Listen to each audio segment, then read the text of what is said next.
This place is pretty dead. By which I mean, there's nothing to kill. 15, 16... Today's recommendation That's a nice haul. the steak.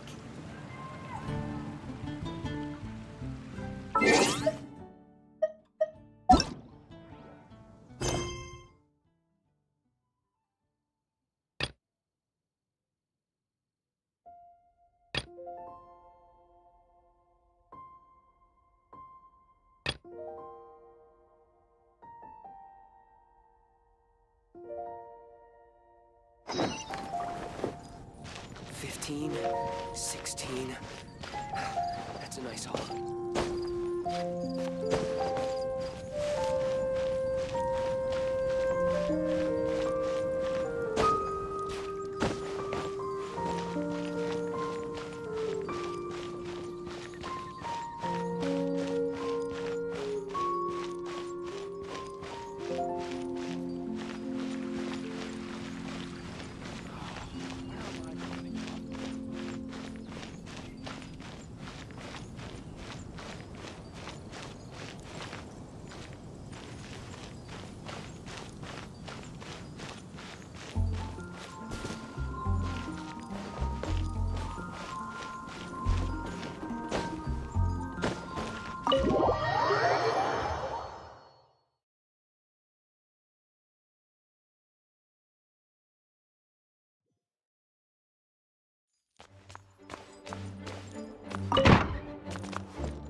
Thank you for coming on such short notice, Honorary Knight.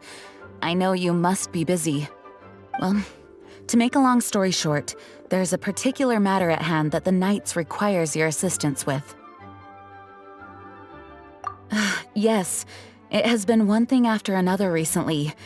Neither myself nor any of the Mondstadt garrison are able to catch a moment of peace.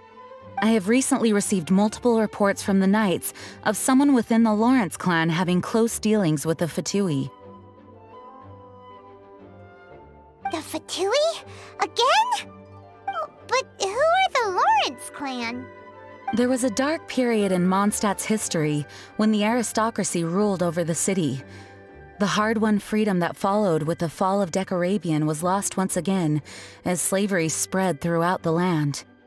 The first Dandelion Knight, Vanessa, spearheaded the revolution that overthrew the old aristocratic system and established the Knights of Favonius, leading Mondstadt to become the city that you see today.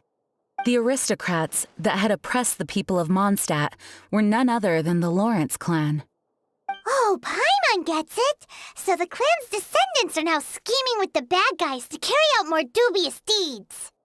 We suspect as much, though we have yet to obtain any solid evidence.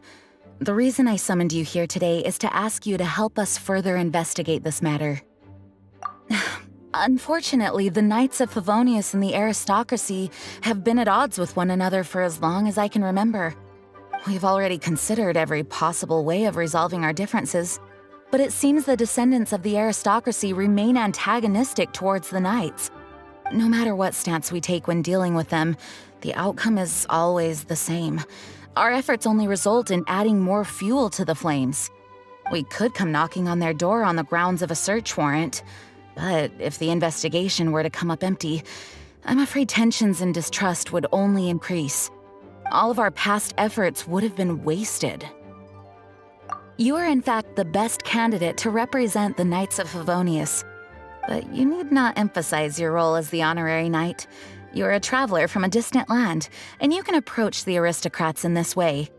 Once you come to friendly terms with the Lawrence clan, you should be in a good position to learn more of their possible connections with the Fatui.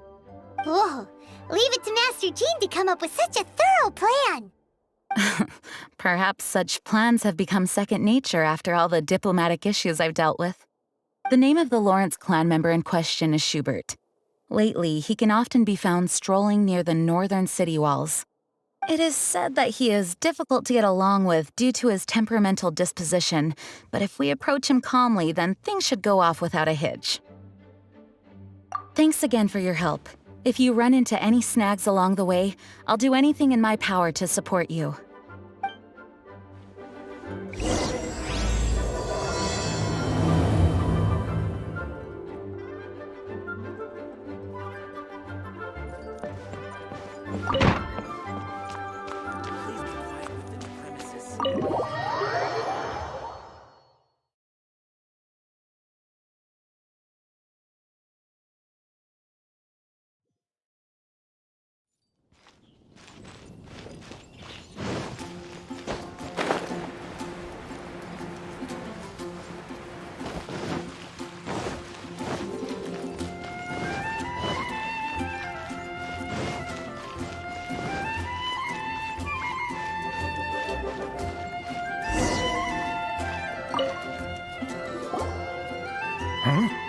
Who are you?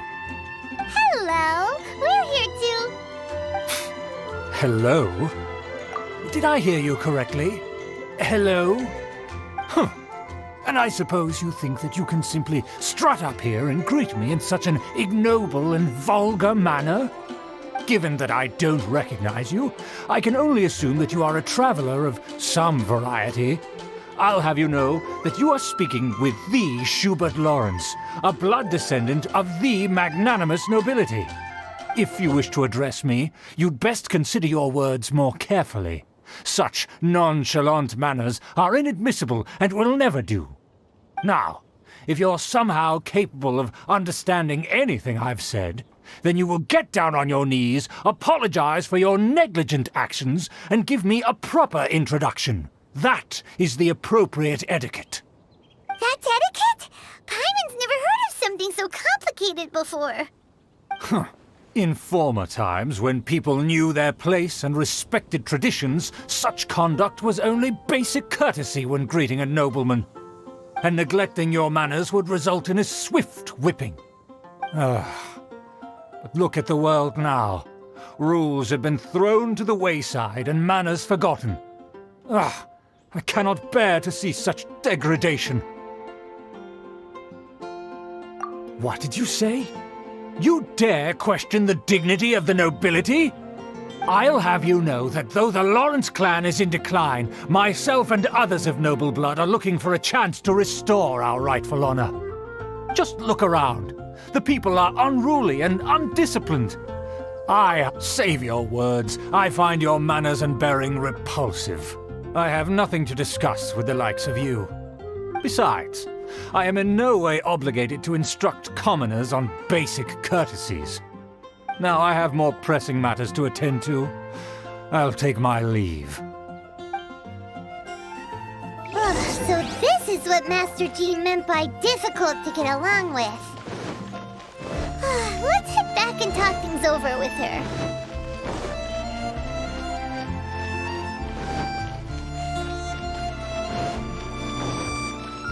No time to lose.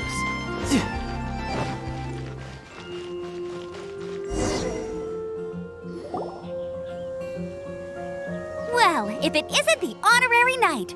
I'm just on my way out to gather some intel. I didn't expect to run into you here. Huh? Judging by your expression, you must have run into some trouble. Master Jean tasked us with a special assignment. No need to get down on yourself. Sometimes things just don't turn out as planned. Even I can't guarantee useful intel every time I'm dispatched. You just have to keep at it and never give up. Hey, why don't you let me try to help? What's the problem? Master Jean asked us to build a connection with someone named Schubert Lawrence.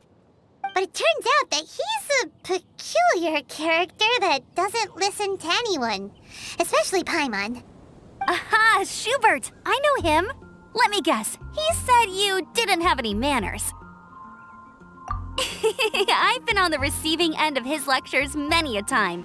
The Lawrence clan can be very particular about such things. You mean everyone in the Lawrence clan is just a big headache? As aristocrats, they believe there should be a certain distance between themselves and common folk. I understand their thinking, but that's just not how things are anymore.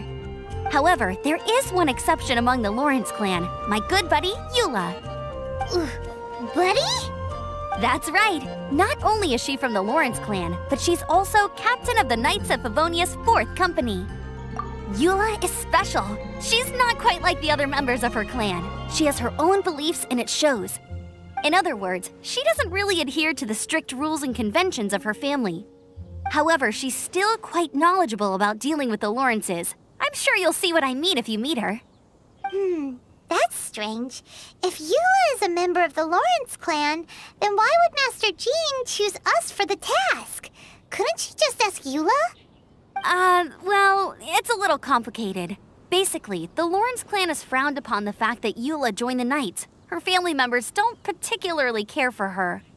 In their eyes, Eula is nothing but a traitor to the family. She's very easy to get along with. Just explain the situation, and I'm sure she'll help you come up with a way to get along with Schubert. In fact, I think she's out in the wilderness on patrol this morning. You should be able to find her around Storm Bear Mountains. Thanks, Amber. All right, you heard her. Let's go find Eula. Good luck, you two. I've got my own matters to investigate. Who would have guessed the Knights have a member of the Lawrence clan? Well, if you want to learn about the context of...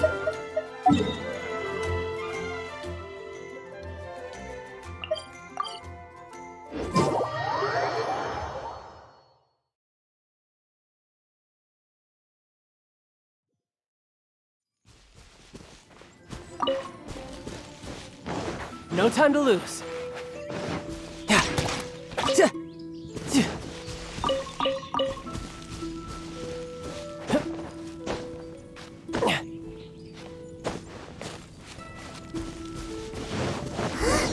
The Fatui!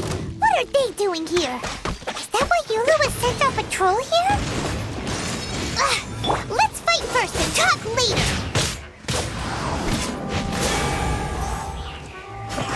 I see through this! Harden up! You can't run! Well, take cover! Dodge this!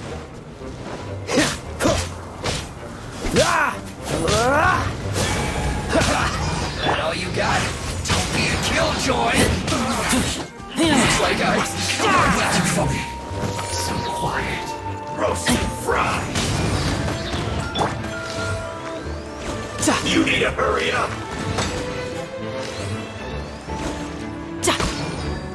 This one's well done. You need to hurry up.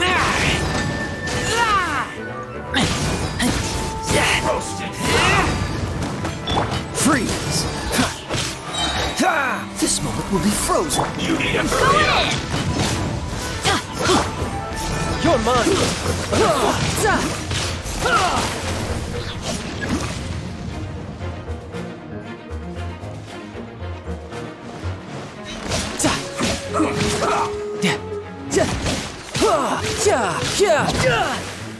No time to... Brace yourself! This is gonna hurt!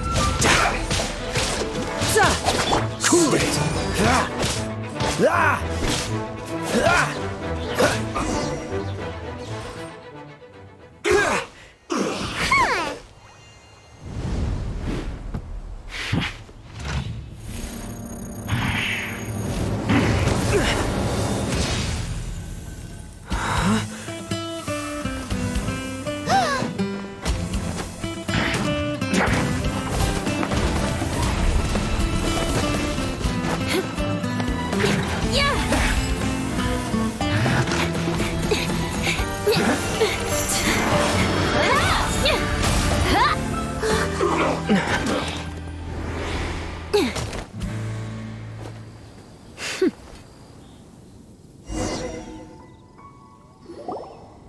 You don't think twice before reaching for your sword, do you?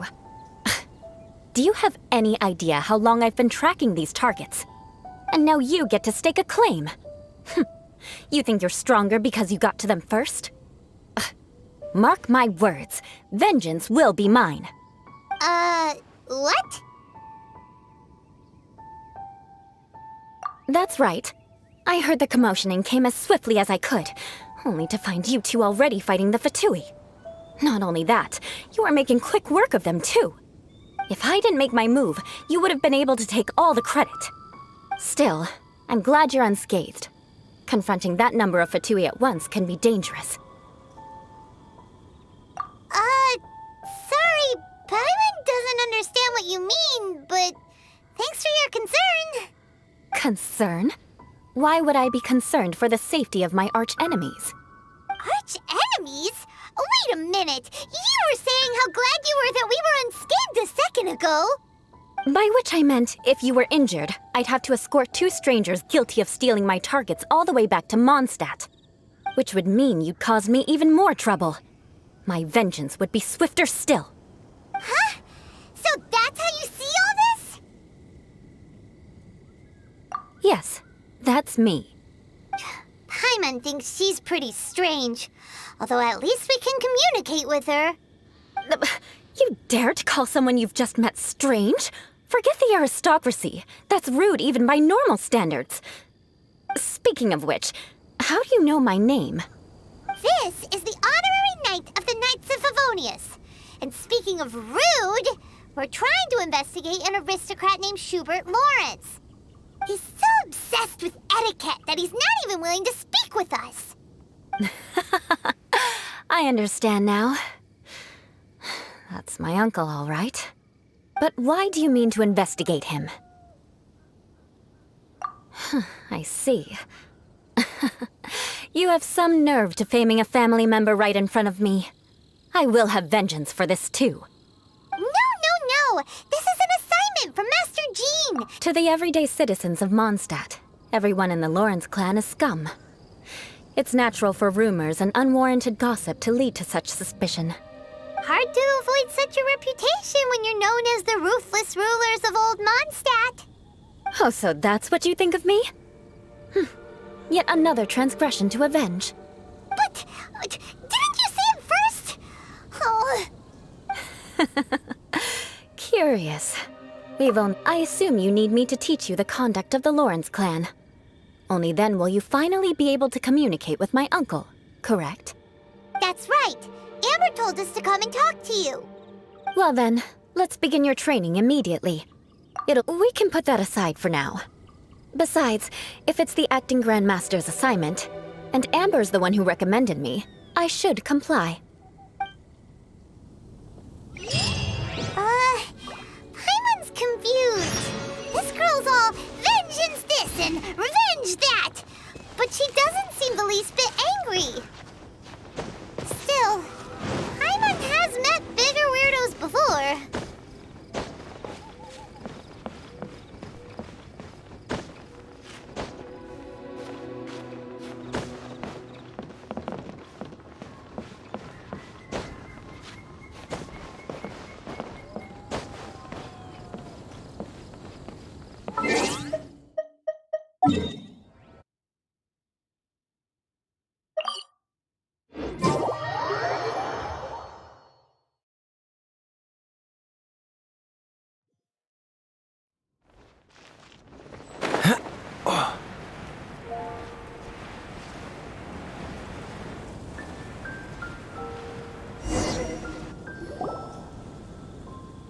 You finally arrived.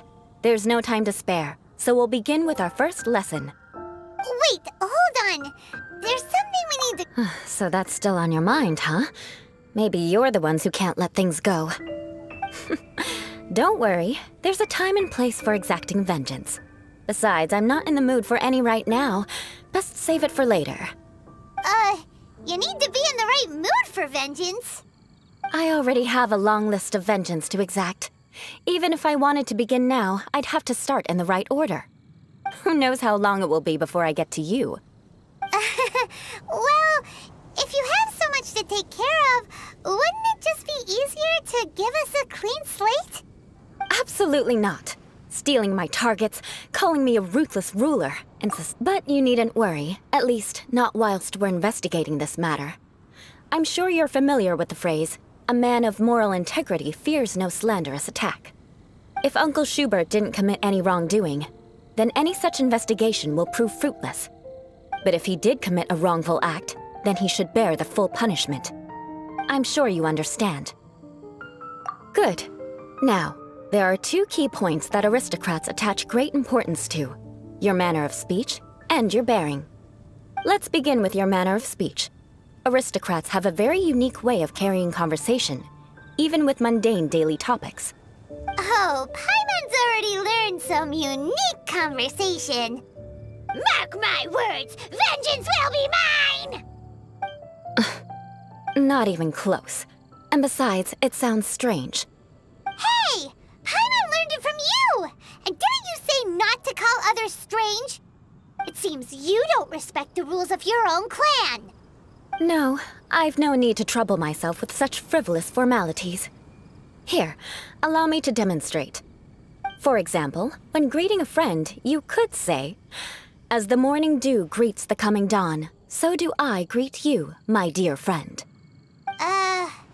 As the morning dew does what now? However, such a phrase may only be used during the morning hours. Also, the party with whom you're speaking must be of approximately the same status as you. Morning dew is not uncommon, so it expresses— Oh, no. You must be prudent with your words. Calling someone a good friend could easily offend them. But didn't you just say my dear friend in your example? Paimon's confused. Yes, I did. But you must know in the Lawrence family, dear friend is a set phrase that can only be used towards certain friends with whom one is acquainted, but not particularly close. It sounds much more pleasant to call an acquaintance a dear friend. So another thing to remember, aristocrats are concerned with face and being polite. However, if you were to use dear friend to address an intimate friend, the recipient would think that you were— This is only the first step in making a greeting. After addressing one another, you then exchange courtesies. Wait. This is all too abstract. Perhaps it would be better if you gave some real-life demonstrations. Ah, very well. Come with me. We'll choose some bystanders to converse with.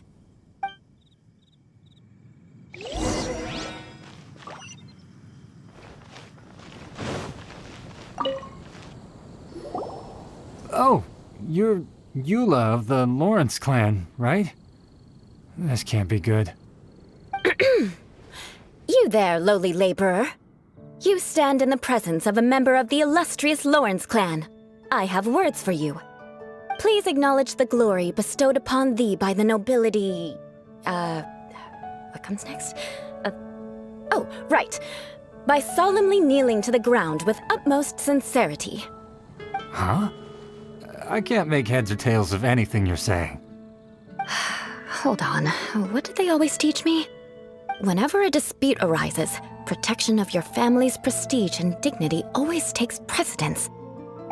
Got it. As a lowly commoner, you shall maintain absolute reverence when speaking with those under which you so graciously toil. How dare you speak in such a manner? Is everyone from the Lawrence clan so strange?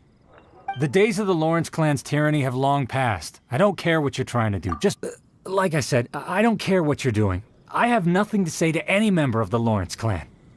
And here's a word of advice. I wouldn't be caught dead walking too closely with any one of their like in Mondstadt. If that's all, I'll be going. I'm afraid I won't be able to control myself if we talk any longer. Hey! Don't leave! Halt! Mark my words, vengeance will be mine! Wow, the Lawrence name really does carry a terrible reputation. Never mind him. I could have predicted as much. Let's find someone else.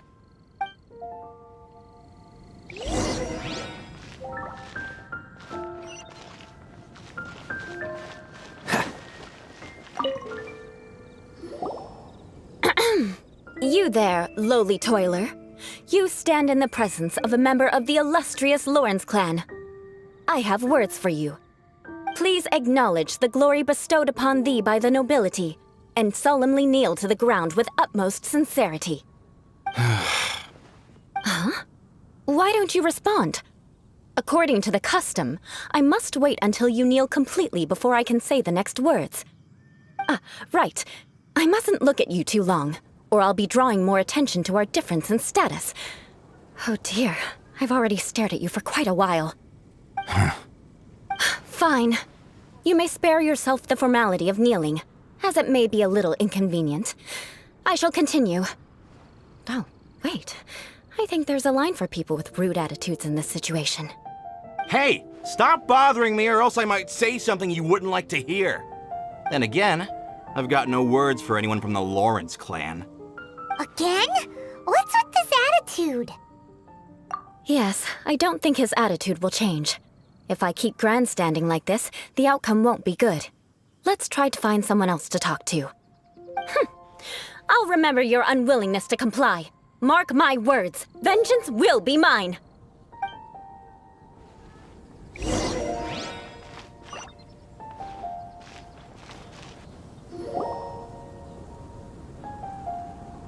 Hey, look over there!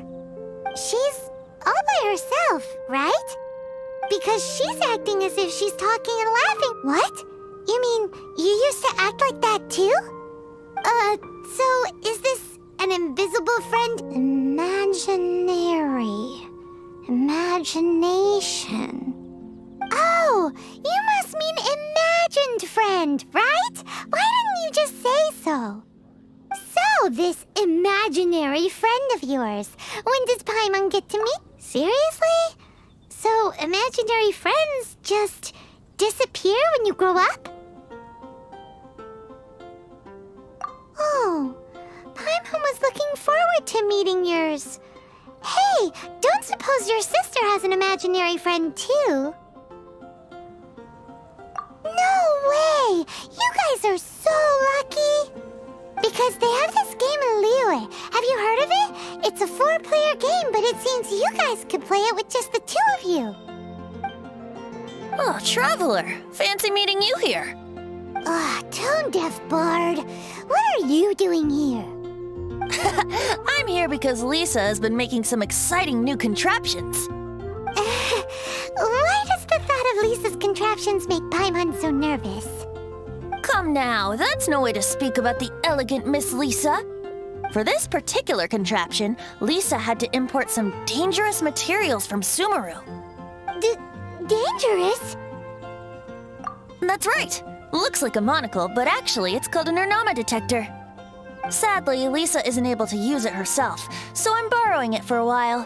And also, I'm testing it out for her, to see if it actually works. Huh? Why can't Lisa use it? Perhaps it's because she lacks a certain childlike sense of wonder. Or maybe there's some other reason for it. If you want to know for sure, just ask her yourself sometime.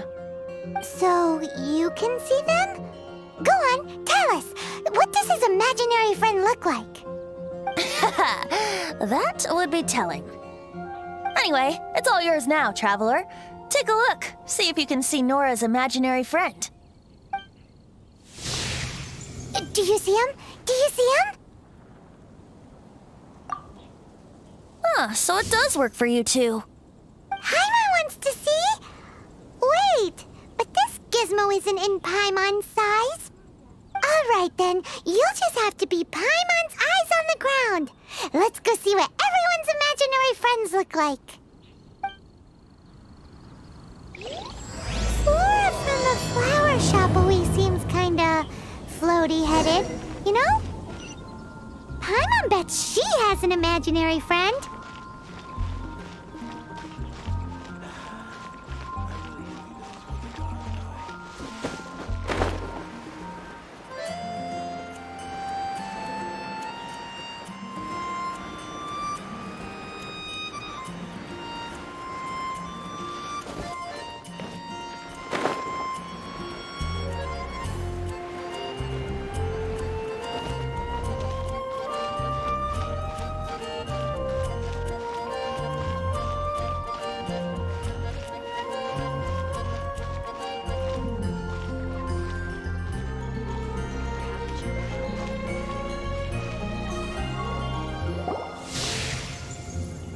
There it is!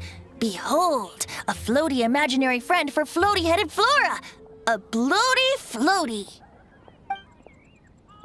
Wait, imaginary friends can be plants now? Hi, Traveler. Hi, Bard. Sure, how can I help? Oh, you mean Mr. Floaty? Most people can't see him. Mr. Floaty is my bestest friend. We grew up together. No fair. Paimon hates feeling left out. Flora, why exactly are you friends with a bloaty floaty? What's wrong with it? I always wanted to be friends with a plant who could fly. Friends with a flying plant? Why? Because then when it's windy, you and your friend can fly off into the sky together. You gotta admit that's pretty cool. Isn't that called being blown away? That's what some people like to call it. I only found out this plant existed from an explorer who told me stories of his adventures. I think his name was Stanley. Stanley's an adventurer. And you can tell he's an expert at it from the stories he tells. The Amazing Adventures of Stanley are super famous in Mondstadt. He's in the city at the moment. You should go ask him to tell you some of his stories. That sounds like a fun idea for next time. But right now we have other things to attend to. Flora's a pretty mysterious kid. Which child shall we interrogate next? Paimon's thinking. Oh, how about that little guy on the bridge?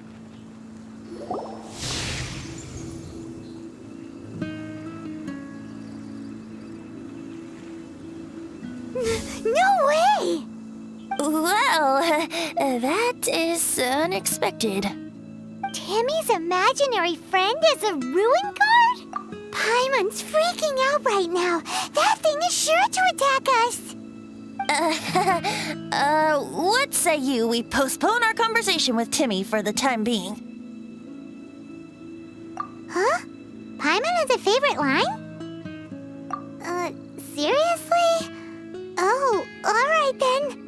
How about we explore the area ahead of us later? Children are more open-minded. Is that why they can think up all kinds of imaginary friends? Fitting, isn't it? That the City of Freedom should be home to children with such boundless powers of imagination. What about adults' imaginations? Let's ask some adults at the tavern.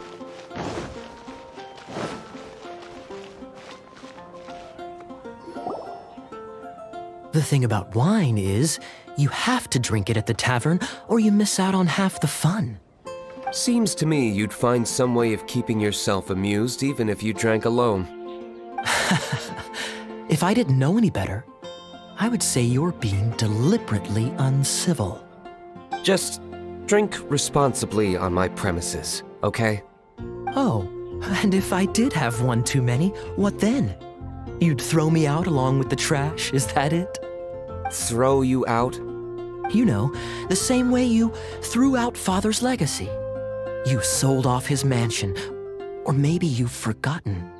I see no reason to cling to things that have outlived their purpose. Is that so? Then I trust you were most swift indeed to part with a certain vase? Sorry, I have no recollection. That's odd. Master Diluc, I'm sure I saw such a vase in your home. A beautiful one, unmistakable in fact.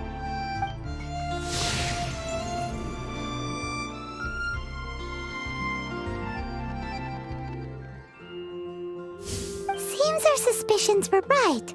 Grown-ups don't appear to have imaginary friends. Like I said, a lack of childlike wonder. So people just stop dreaming when they grow up? Okay, well, Paimon, for one, never wants to grow up. This raises an interesting question. At what age exactly do people's imaginary friends disappear? Let's go and check.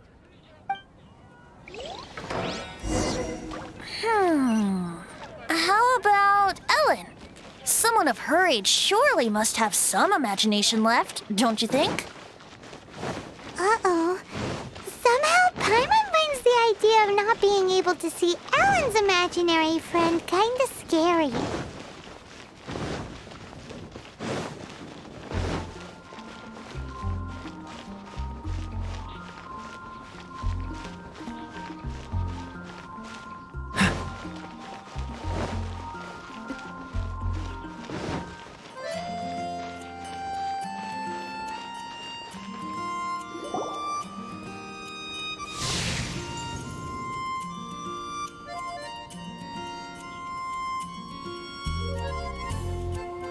Jean?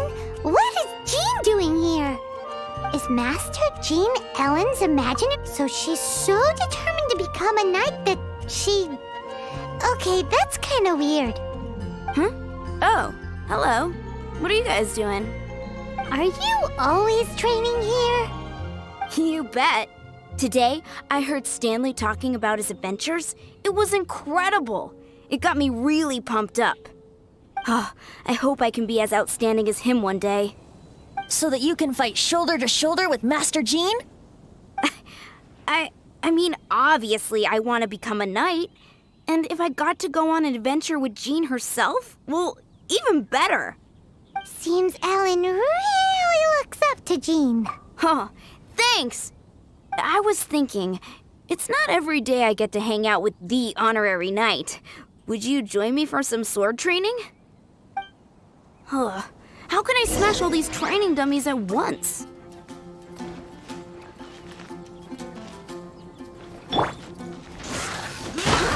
So that's how to do it.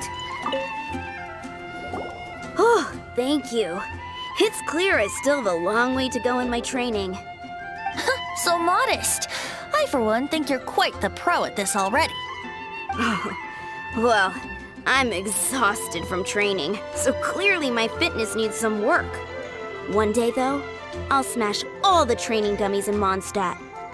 Ellen, she's our girl. If she can't do it, Hilly Churl.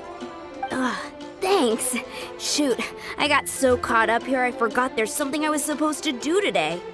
Ugh, but I'm so sore from training. I can hardly move. Honorary Knight, could you deliver a message to He's a friend of mine, recently started as an adventurer. We were gonna meet up tonight and discuss adventure plans. Could you let him know it'll have to be another day? If I'm not mistaken, you should find him at the Temple of the Lion. He's adventuring with Stanley today. Stanley's a truly legendary adventurer. Great! Thank you so much.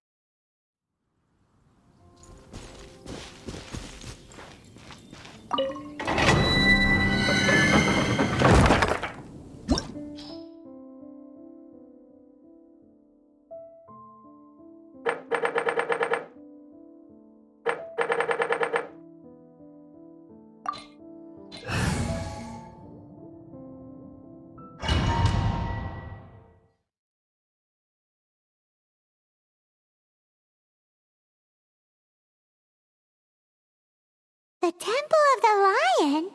We explored this place once before, didn't we? During the Storm Terror incident.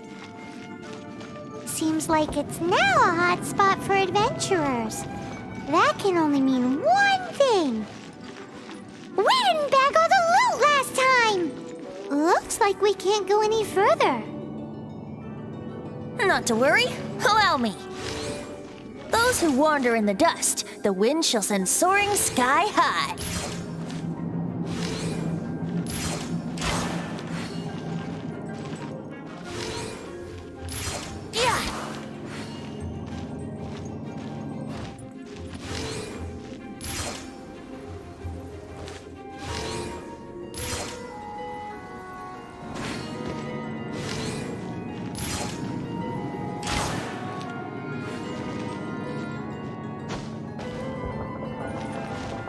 Let's play!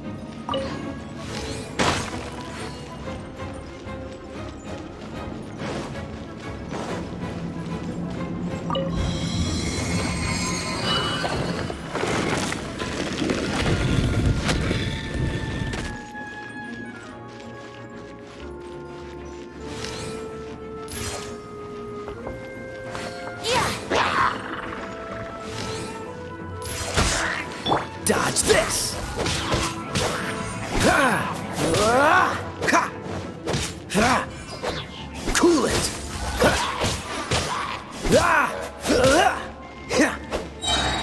Don't get frostbite.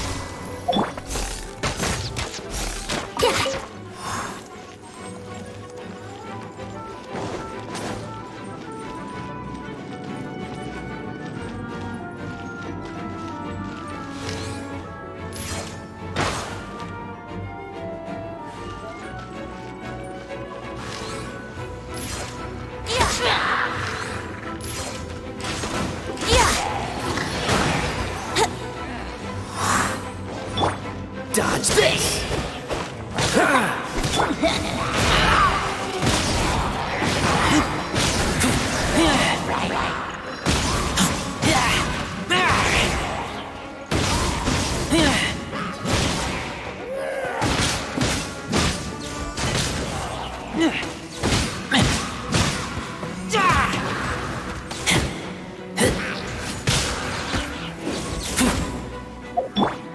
Think you can get away? Cool it!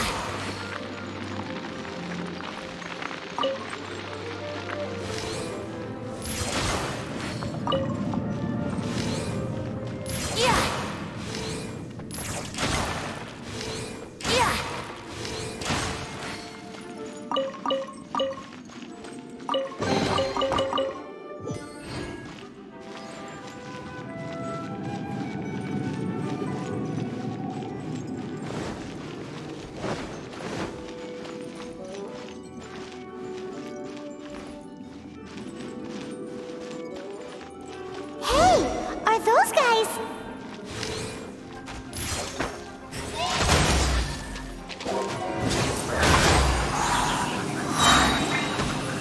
Brace yourselves. How rude. Time for takeoff. Everybody stand back!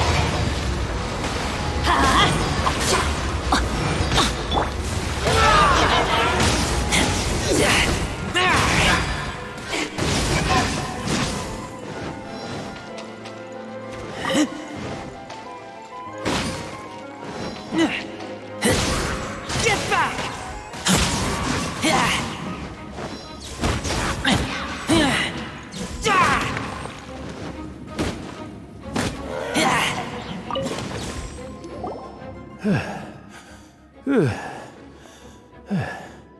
I was so sure I was about to die. To be fair, that could have gone either way. So, you must be Jack the Adventurer, I assume? Yes. Who are you? Actually, we came looking for you. Ellen has a message for you. She said she won't be able to join you today to plan out your next adventure together. She'll join you some other time. Oh, I see. I feel bad you had to come all this way to find me, and then had to rescue me. Huh? I don't see what all the fuss is about. It was nothing that I, Stanley, couldn't have dealt with by myself. Whoa! You are Stanley? You are that legendary adventurer? Renowned in all of Mondstadt? Who once set foot in the Mare Jafari? The very same. I must say, it's an honor to meet one as legendary as yourself. Well then, how would everyone like to proceed? Head back or head further inside? Well, I think you're now in the safe hands of Stanley, the great explorer and legend of Mondstadt. In which case, why head back now? Okay, motion passed by unanimous consent. Let's head further in. So, I'm guessing you mostly came here because you want to hear my adventure stories. Am I right? No, we really were just looking for Jack. What? Do you know who I am? I am Stanley, renowned adventurer of Mondstadt. Yeah, I think we got that. Well, your attitude says maybe you don't got that. I am Stanley, the living legend. Stanley who braved the Manjavari. Enough already! Ugh. Stop name-dropping yourself every time you open your mouth! It's true, though. Stanley is the most amazing guy. Well, Jack will listen, won't you? Where was I? You and your partner reached the Merjavari, a famously terrifying place with not a wisp of wind. Precisely! There was a deathly silence in the air. A sea of ashes stretched out before us, as far as the eye could see. The Merjavari. Suddenly, my partner was caught in a whirlpool whipped up by an evil beast. Luckily, I managed to grab hold of him just in time. Wow! So, did he make it? Sadly, in the end, I alone was able to set foot on home ground once more. Where the gentle breeze carried away the tears welling up in my eyes. The poor guy. How could that happen? Jack, you can't cry so easily if you want to be a great adventurer. I know. Because an adventurer's proudest achievement is to die in the course of their final adventure. But whatever happens, no adventurer should ever die in a place where the wind doesn't blow. The wind has to bring your spirit back to Mondstadt. That's right. To die in a place where the wind blows, and to have your spirit carried back to Mondstadt on the wind, that's... Yeah. Although, the most I can aspire to right now is beginner's commissions, like clearing out the slimes clogging up the sewers. You shouldn't die in a place with no wind. Why do they keep going on about that? Is that why Stanley thinks the Merjavari is the most terrifying place in the world? Because there's no wind there?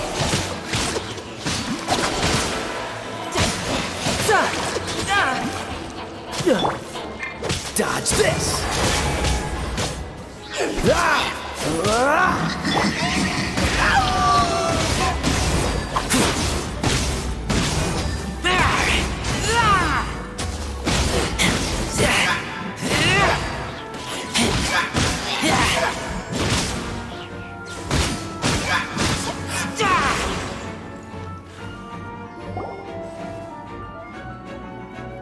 Traveler, I believe I've made a small discovery. Could I ask you to use the Nernama detector once more?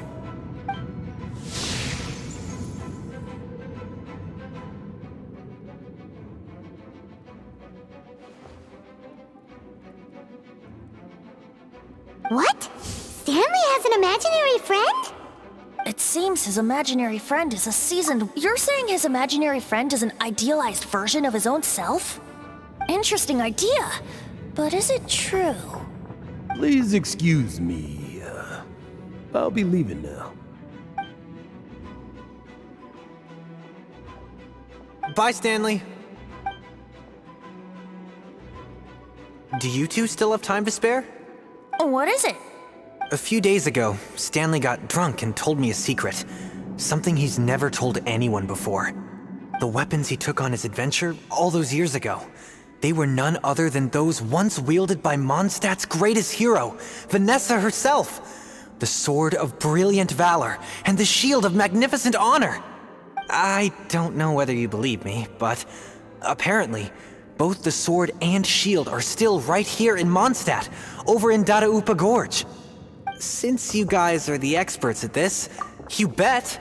This is Stanley we're talking about. If I can just get a hold of something impressive enough to show my family what I'm capable of, right now, I'm just a rookie. My abilities are limited. So, what do you say? Help a guy out? I can't bring myself to tell Stanley about it, because my reasons are so... selfish. Aw, poor Jack. Venti, you coming too? I don't know. Oh, one other thing. I have a bottle of rare vintage wine that I had someone fetch for me a couple years ago. Help me find these weapons, and it's all yours. Dadaupa Gorge, was it? Let's hurry, there's no time to lose.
Teamwork is dreamwork!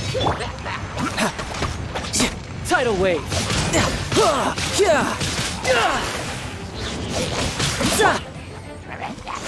Keep back!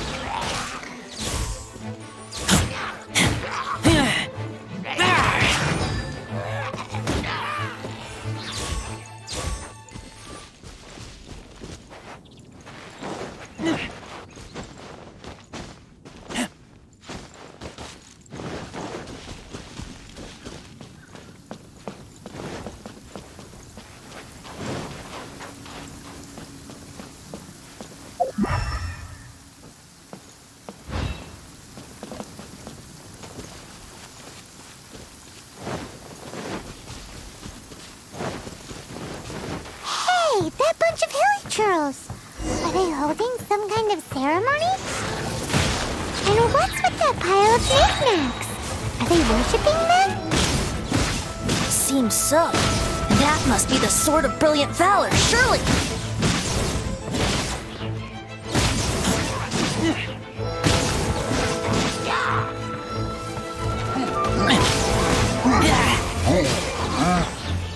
Don't get frostbite. You can run, but you can't hide. Ha!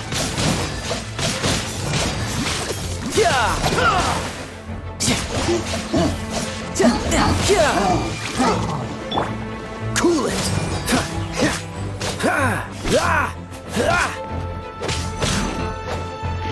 Freeze. I'm going in!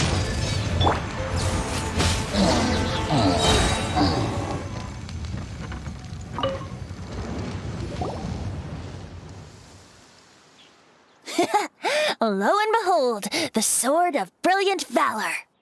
Are you sure? Looks kind of basic to Paimon, and a little worse for wear, too. Why would hilly churls be bowing down before a piece of junk like this? Seems somebody tossed an old sword into a pile of spoils these hilly churls were already celebrating.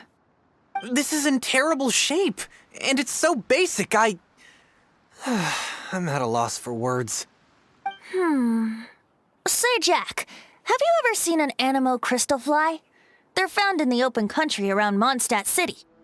If you saw one in broad daylight, you wouldn't bat an eyelid. But in the pitch blackness of night, its brilliant glow is mesmerizing. It truly resembles an exquisite crystal dancing in the night air. Is valor not the same?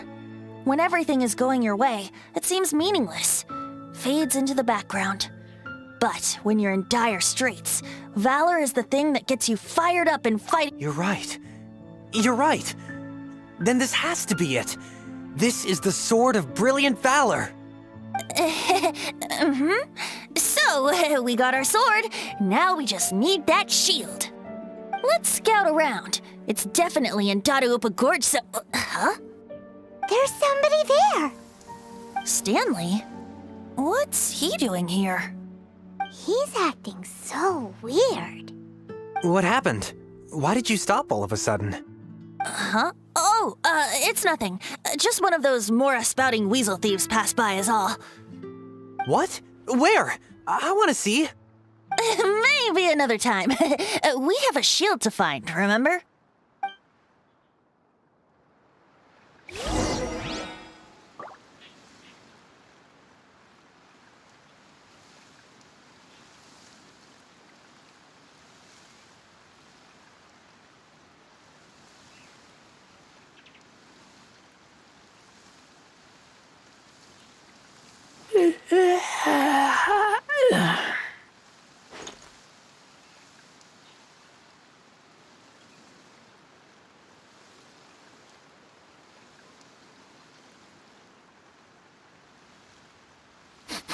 I smell rabbit.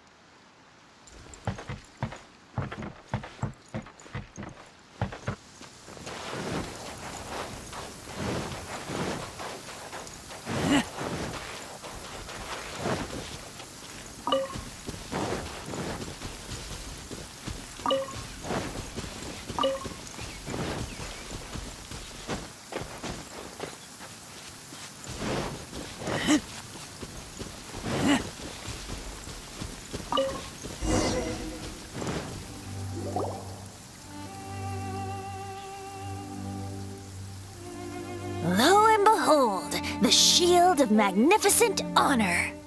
Liar, liar, pants on fire. It's a chunk of wood. A chunk of scrap wood with the handle attached. Who in their right mind would use this as a shield? There's also wine stains on it. Yeah, I'm pretty sure this was just taken from a wine barrel. And yet, my bard's intuition tells me that this is none other than the shield of magnificent honor. Warriors wear their battle scars with pride, and shields are no different. Surely an intact shield is one that has shied away from the battlefield. Is not the broken and splintered shield the one that has fought in countless wars and lived to tell the tale? Though the soldier's body be tired and torn, still they fight till the very end, till they have no blood left to bleed. Such magnificent strength of will. Is that not the true meaning of honor? You do have a point. Shiny new shields don't stay new and shiny for long. Okay then. Well, maybe if we ask nicely, he'll just let us take the Shield of Magnificent Honor for free. Ahem. Excuse me, Mr. Hilly Churro? Well, okay. You take it from here. Hope you've picked up some Hilly Churlian by now. If not, there's always body language. Seems cheerful enough. Maybe negotiating will work after all. Uh-oh. He did not seem to appreciate that.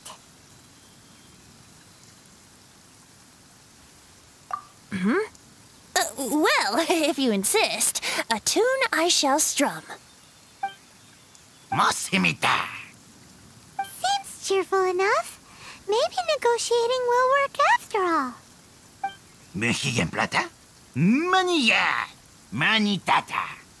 Oh, yeah! He actually gave us the shield! Guys, thank you so much! I can't believe I actually found them! Mom, Dad, check out the legendary weapons I found! Hey, wait! The wine, you promised! And I actually helped a lot this time. What are you doing here, Stanley? Out for a stroll? Hey, Hey, what are you doing here, Bard? Fancy that, huh? You, out for a stroll too? Oh, that's right. An after-dinner stroll to be precise. We were also helping a friend look for something. Paimon's starting to think Stanley might be a fraud. Did Stanley plant the sword and shield here in advance so as to not hurt Jack's feelings? Adventurers must be pretty familiar with Dadaupa Gorge. You've fought battles here before, after all. You better believe it. I can navigate this whole area with my eyes closed. Wow. Then I admire your perseverance. And your memory, too. It's only to be expected of a great adventurer like me. You guys had better watch out, though. This place is crawling with hilichurros. I'll get back to my, stroll now. Goodbye. Guilty conscience much?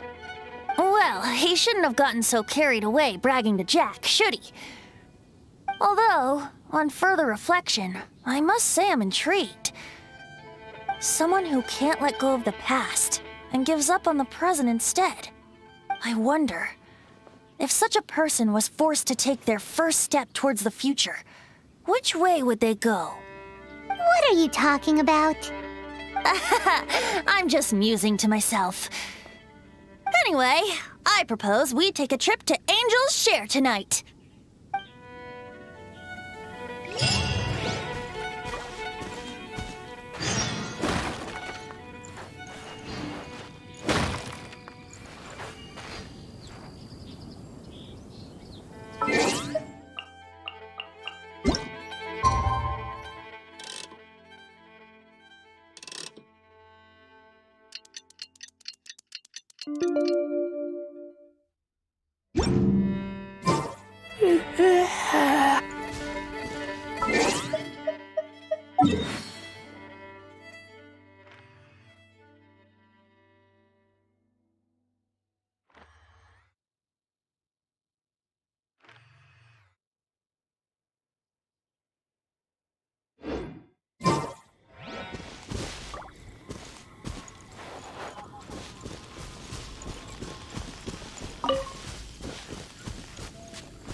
What do you think this is, kiddo? A fruit juice store? How rude! Especially since we're here to help! Help? Oh, yes. You're the acting Grandmaster's new hotshot helper, aren't you? That's one way of putting it, but... Great. Tell Jean I need my quarterly tax return forms then. It's time to get Elzer on to doing the accounts again. I must say, though, the tax rate on alcohol in Mondstadt is pretty steep.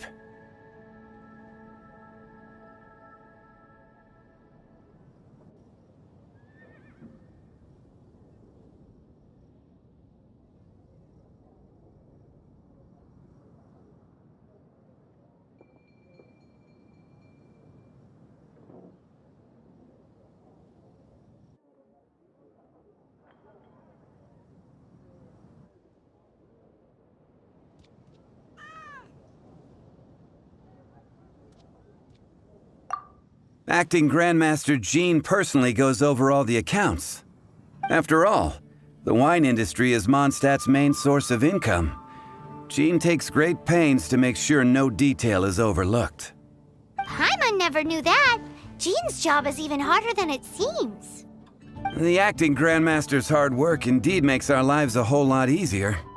We're certainly very lucky, but to put it bluntly, we just take it for granted that that's the norm now. Wow. How do you sleep at night knowing how much pressure you put Jean under? When you put it like that, I do feel quite ashamed. I suppose I should give her one on the house next time she's here. Although, I doubt the acting Grandmaster even has the time to spare for that. Sounds like a poor excuse to deny Jean a free drink. Come on, let's go and see Jean.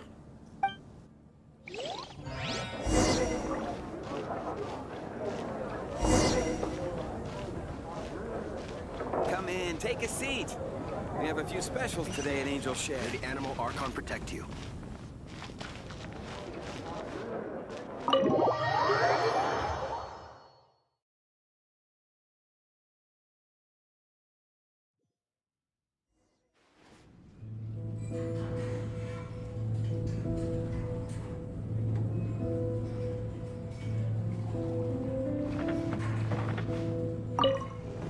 You know, the tavern isn't overcrowded.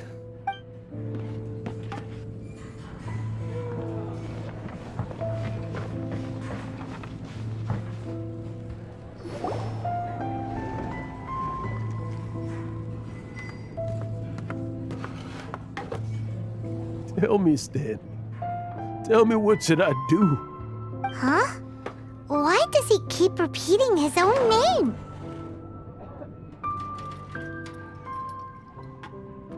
Could there be another person called Stanley?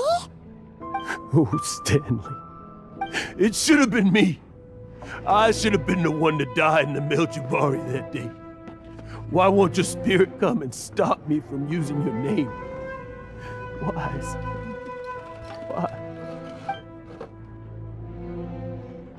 If only you hadn't had to save a rookie like me, you would have never died in that windless corner of the world. You were a renowned adventurer, destined to become a legend one day. But now, that'll never happen because your life was cut short, and all because of a worthless tag-along. Does anyone get what's going on here? I think our friend really did make it to the Mare Javari.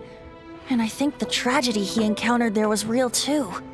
But the real adventurer, the real Stanley, that was his partner, not him. The real Stanley is the one who died to save our Stanley. Wait, so the only reason our Stanley is called Stanley in the first place is because he stole the other Stanley's name? I fear that may be the case. Stanley, for so many years I've lived in fear. Fear that Mondstadt will forget all about you.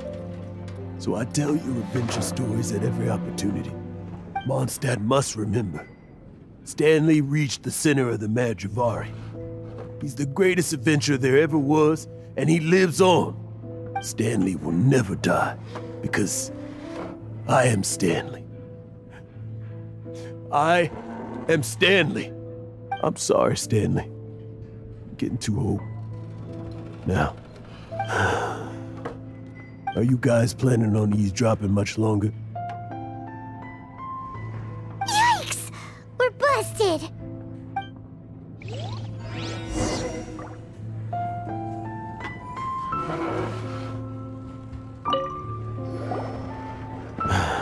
Go away.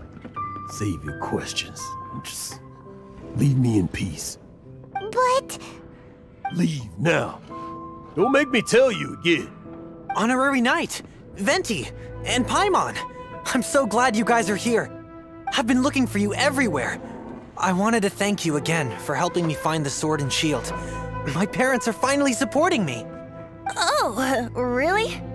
Yeah, really. They even said they're gonna pay for someone to fix up the Sword of Brilliant Valor and Shield of Magnificent Honor for me, so I can take them out on the road. That's wonderful! So, Jack, is this the part where you bid farewell to Mondstadt and set off on your intrepid trip traversing Teyvat? No, not yet. I still don't have what it takes to go too far from home just yet. Besides, I'm sure Stanley still has a few stories left to tell. They're what inspired me to become an adventurer in the first place. Stanley, Oh, you're drunk again. We'll see you tomorrow then. After your hangover wears off. Maybe you can tell me some more of your stories? Stanley's really fond of that kid, don't you think? Jack. Jack left. Oh, I see. Well, thank you for not telling him about my secret. Huh? All of a sudden you're facing the facts? That isn't like you. Just now, I couldn't bear to look at him.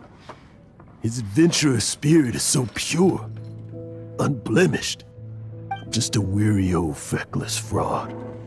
But that kid is a brand new shining star, full of potential. I cannot allow his dreams to be crushed. You're not a total fraud. Stanley's adventure stories and experiences, they're all true, aren't they? Stories? Experiences? What's the point of them anymore? To be honest, my memories of adventuring and of Stanley, they're hazy these days. That's my biggest secret of all, and my biggest fear. All these years, I've been living to tell his story. But his personality and the details of his life, I don't remember them clearly anymore. But the one thing I can never forget is that he died in a windless land. Exactly. Even in his memory, the real Stanley isn't the living, breathing friend he knew at all. Instead, he's become fixed on the image of him as that battle-scarred warrior. And that image has held him captive his entire life. I'm too old. I never let go. But still, so much has slipped away. I'm completely and utterly worthless. No adventurer should have to go that way. No adventurer ever. Hans Archibald.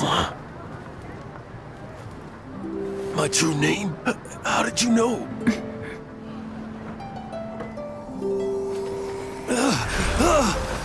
The wind. I can hear the wind blowing in the Mare Javari.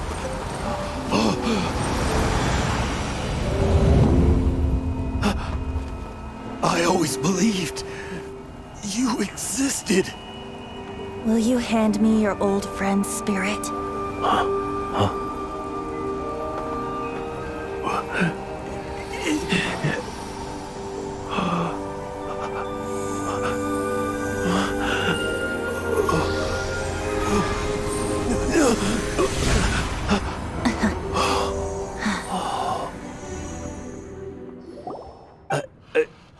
I can't believe it.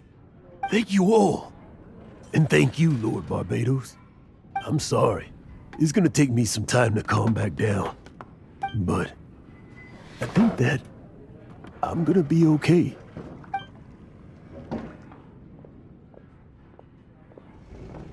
Ah, wonderful! Stanley reconnected with his true self and Jack can finally go his own way. This calls for a celebration. And by celebration, I do, of course, mean libation. And by libation, you mean you're not leaving this tavern till you're too drunk to walk, right? No, the wine here's too expensive. Jack still owes me some wine, though. He promised me a rare vintage in exchange for helping him out, remember? I'll head off to fetch the wine. See you shortly. Let's meet at the usual place. Huh? Where's that supposed to be? Why has Paimon...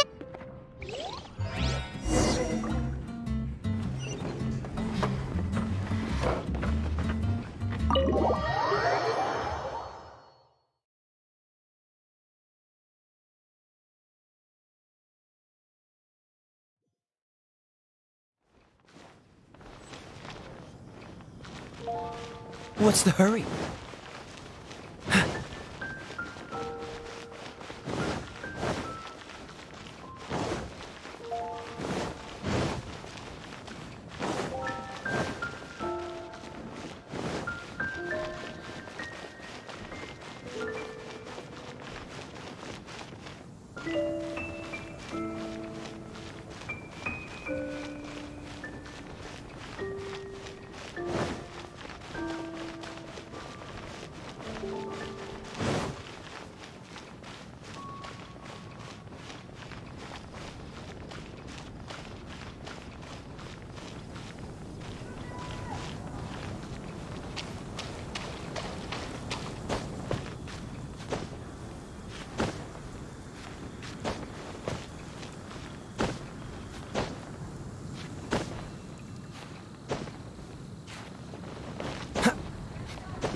You made it. Finally. Just tell us where you meet next time, okay? We looked everywhere. So, did you at least manage to find your wine? Yep. Well, sort of. Jack made it out to be a rare collector's edition vintage. When actually it's just a half bottle of regular cider. This takes me back. The first time I saw this view, I hadn't even taken on this form yet. It was about 2,600 years ago, before the world had come under the rule of the Seven. At that time, Old Mondstadt was ruled by a tyrant, who sealed off the city's perimeter with a ferocious hurricane. Even the birds couldn't get in or out. Old Mondstadt? Oh, Paimon remembers! Nowadays it's known as Storm Terror's lair, right? You mentioned it before. That's right. The Tyrant of the Winds who once ruled from that tower was Decarabian, god of storms. Back then, I was but a wisp among the thousand winds. I wasn't a god of anything. I didn't even have a human form. I was just a tiny elemental being who lived in the wind, a gentle breeze bringing subtle changes for the better, or tiny seeds of hope. A tiny elemental being? Without a human form? Venti, do you mean you used to look different than you do now? Yup. My current form is not so different from the situation with fake Stanley. I took the form of a friend. In Old Mondstadt transpired the story to be told. Where a tyrant ruled, I met a boy not that old. The lyre he played, and for a song he sought.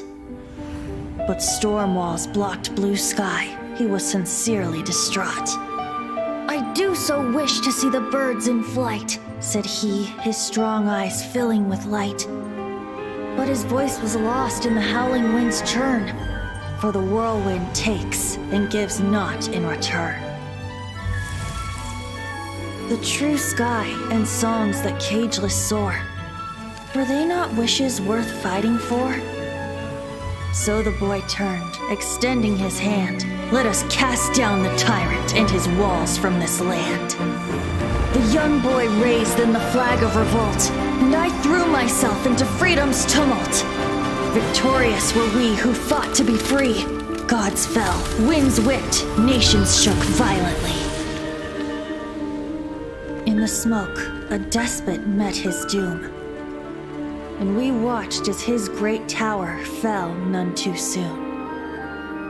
Mondstadt began anew, the story passed down, and since then never has another worn its crown. So then what? What happened to your friend? Say, Paimon, do you wish to hear the next part of the story? Yes, of course! The suspense is killing, Paimon! Now's the time you suddenly get a craving for apples? Really? Getting a little peckish or something. Paimon's had it up to here with you! You know, you're so smart it almost makes me uncomfortable sometimes. But then, maybe it's right that true friends can tell what the other is thinking. A refreshing drink, a gentle breeze. Moments like this always take me back. Back to a song that I first heard from him.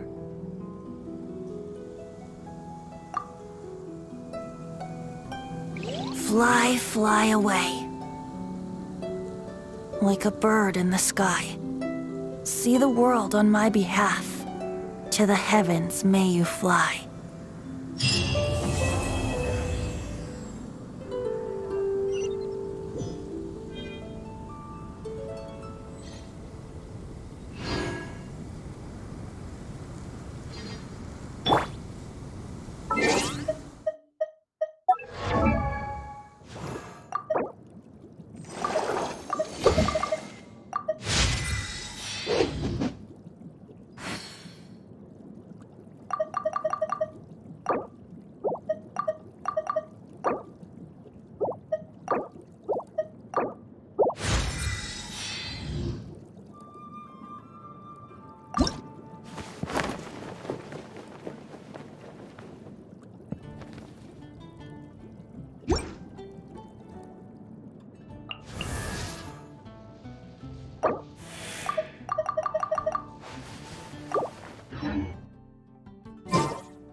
I could get used to this. Hey, you two! Margaret? What are you doing here? My cat's gone missing. Have you seen it? This is a bit worrying. What if Prince can't find his way home? But we are on our way to an urgent meeting with Jean. Sorry. You're on the way to see Jean? What a coincidence! Paimon thought you were looking for a cat. Yes, I wanted to see if Jean could help look for my cat. Seriously? You want Jean to help look for your cat? What's wrong with that? Jean's a really nice person. Please mention it to Jean from me. I'll treat you to a brew at Cat's Tail later. Hey! Hey! Ugh, unbelievable! Guess the case of Prince the Missing Cat is now added to the agenda for our meeting with Jean.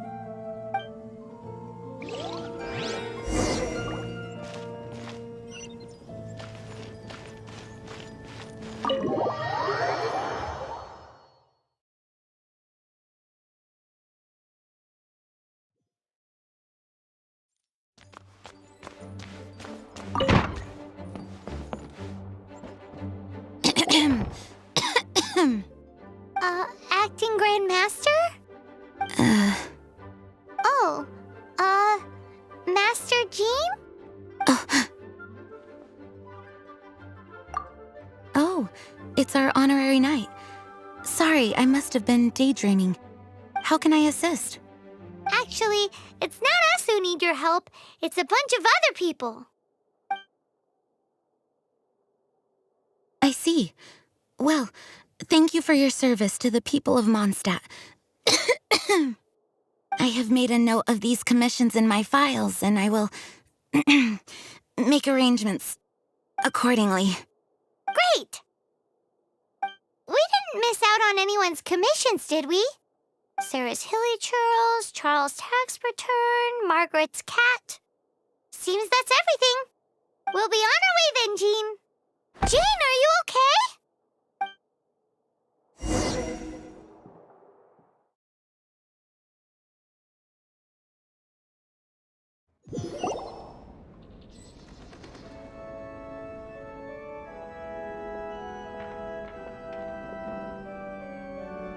How's Jean holding up?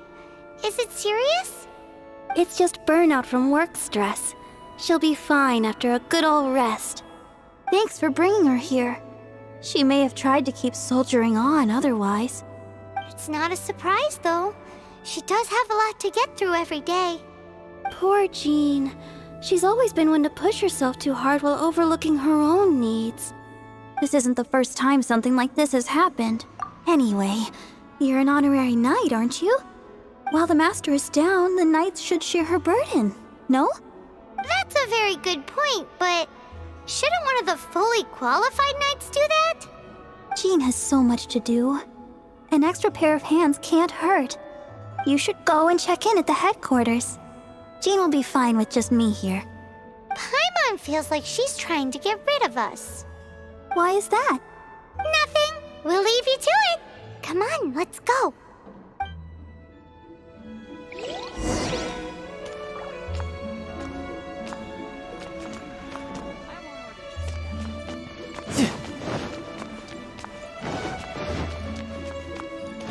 No time to lose.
Let the wind lead.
I've been waiting for you.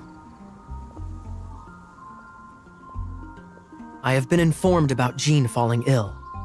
On behalf of all of the Knights of Favonius, allow me to express my sincere gratitude for your assistance.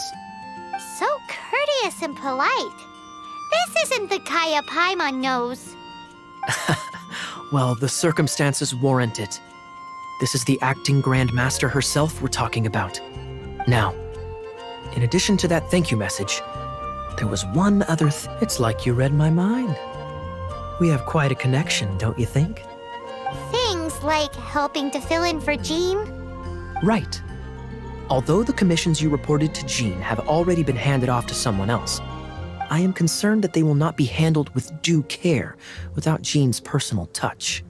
So I am hoping that you can help out where you see fit. I will feel much more at ease knowing that the honorary knight is personally overseeing these cases. You can flatter us all you want, but answer me this. Why don't you do it? Oh, I have far more important matters to attend to. There are so many things to prepare. Fine then. So it's Sarah, Charles, and Margaret's stuff you want us to help with, right? Those are the ones. I appreciate the help. See.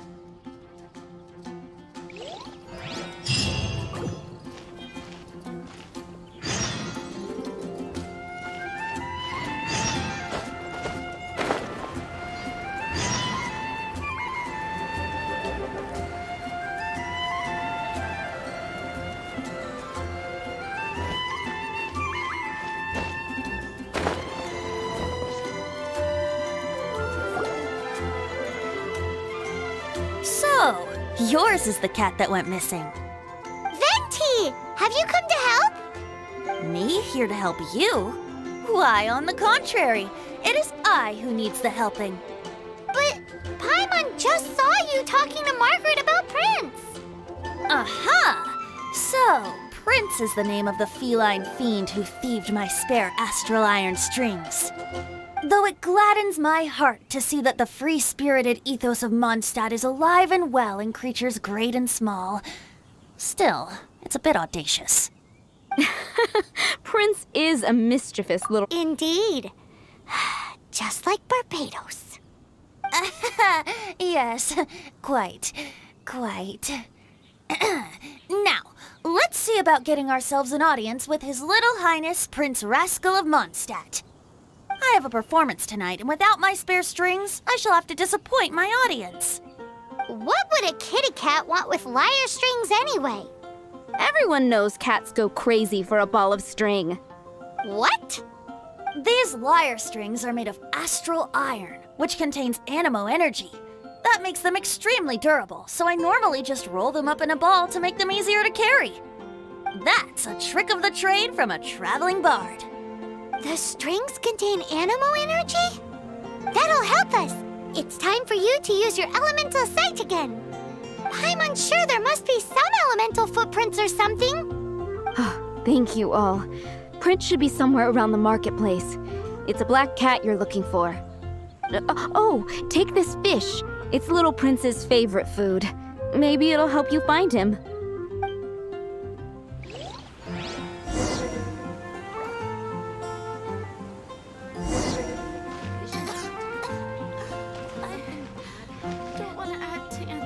Prince should be some...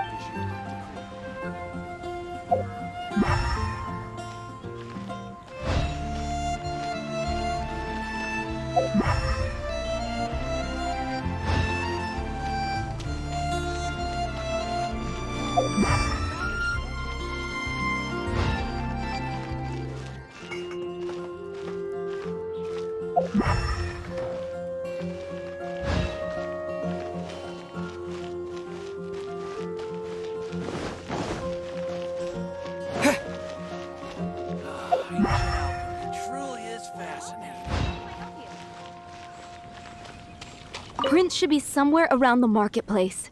Remember, he's got black fur. Oh, Fountain. Hear my wishes. It's been getting quite busy. I swear on the Archons, I can't go any lower. When you're high up, everyone can hear your voice.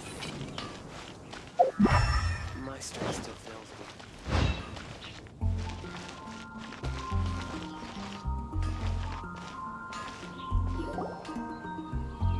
Wow, Prince has very keen senses.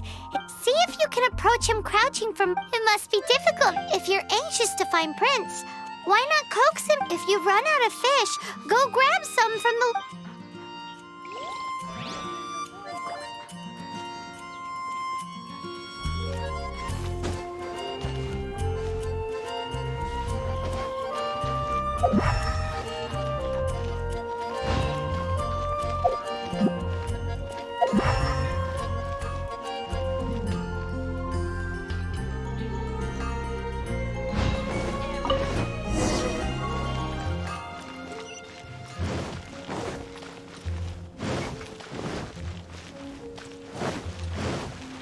Oh, Fountain. Hear my wishes. Prince! Where did you go running off to? Oh, thank goodness you're safe.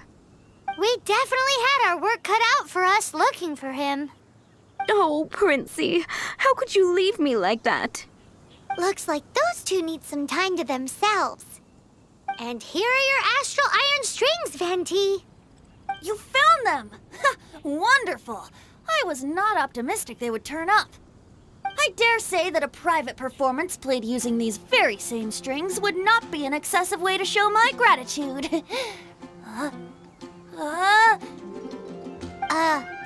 What?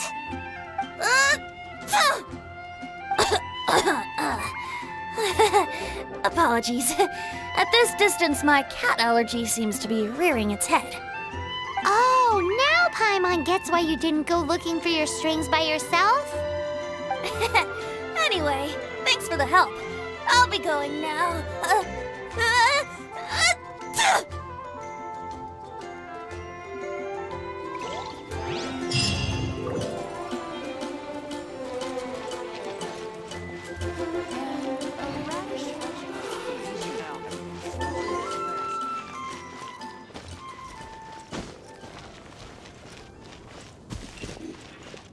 If I take a back alley, I shouldn't get caught buying alcohol.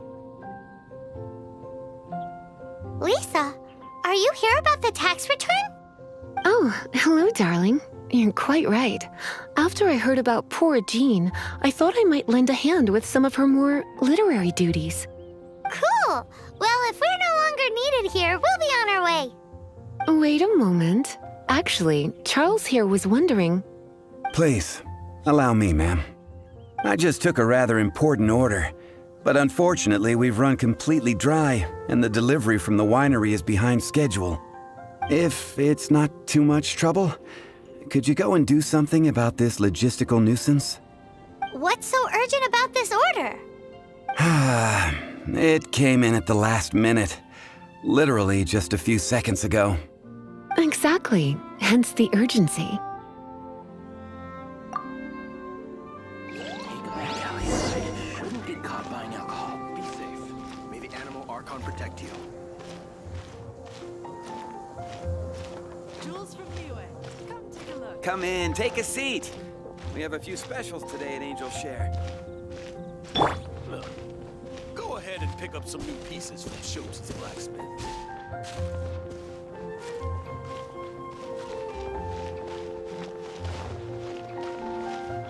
Not even one spicy dish. If I take a back alley, I shouldn't get caught buying alcohol.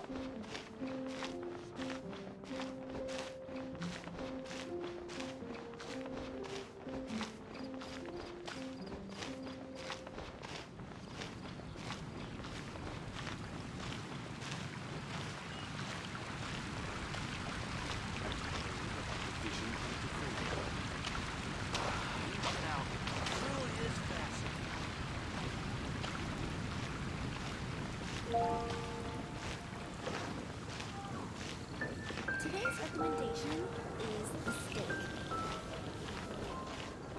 Hannah, I will make you better.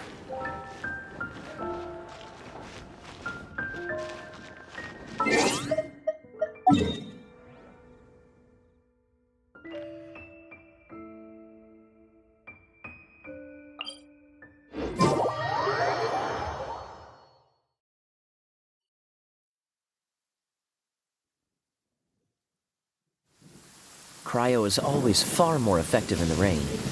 This is going to get interesting.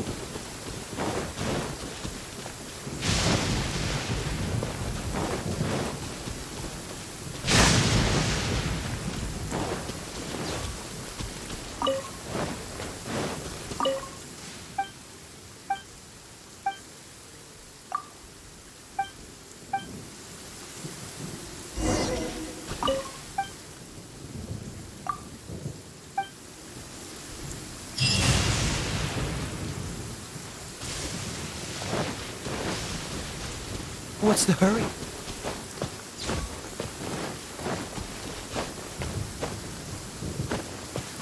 What's the hurry?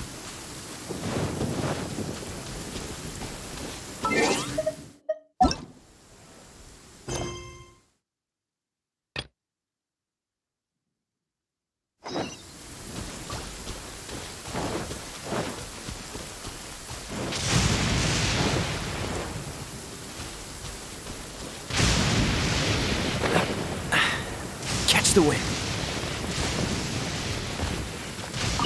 So this is where Charles's delivery disappeared to. Have you come to rescue me? I've been waiting long enough.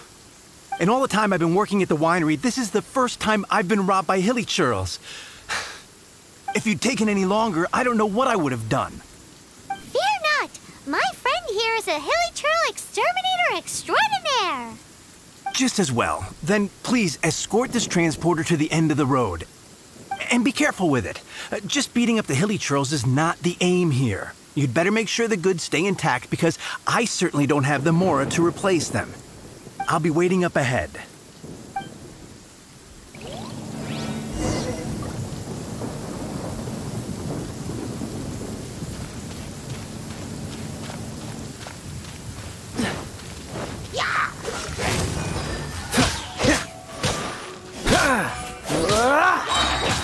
This moment will be frozen in...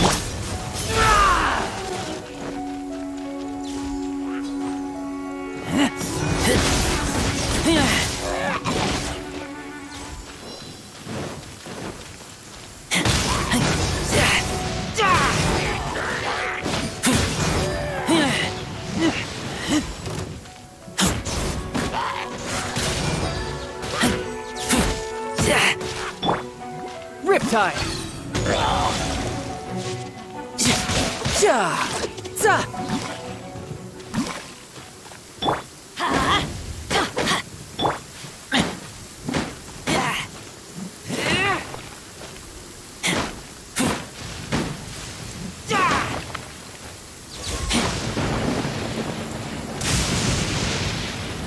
Off we go! Let's light it up!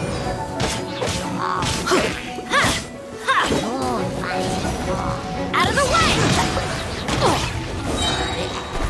Everybody stand back!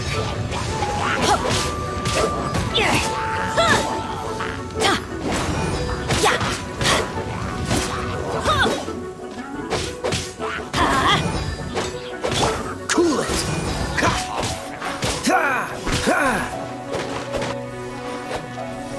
Freeze!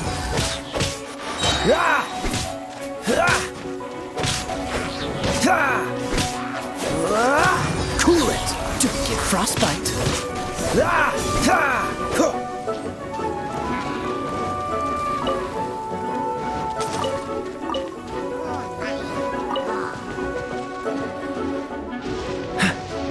Dodge this!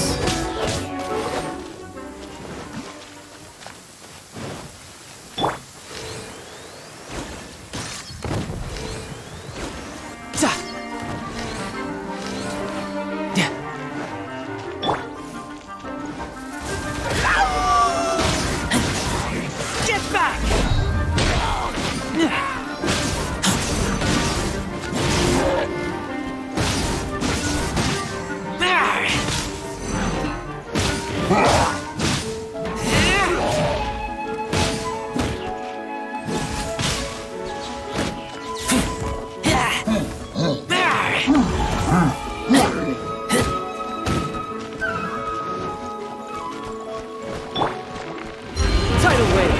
Shouldn't let your guard down.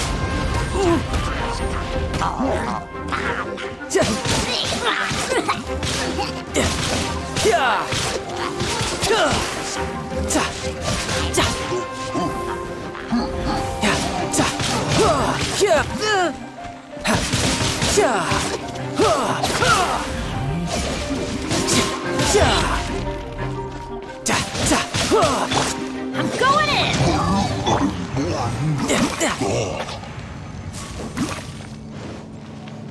No time to lose.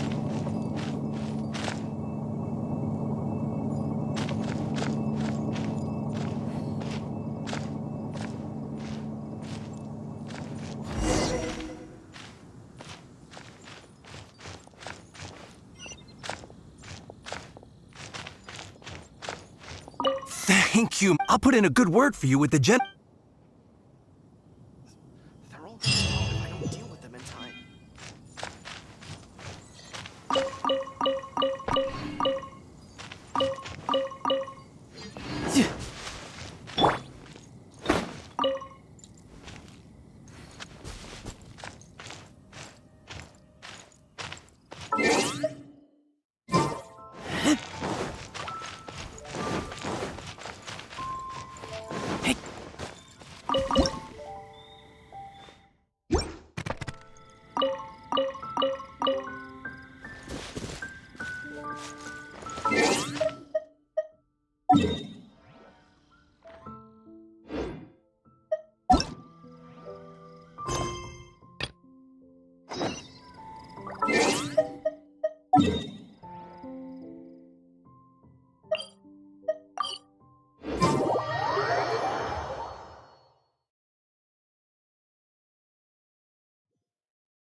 No time to lose.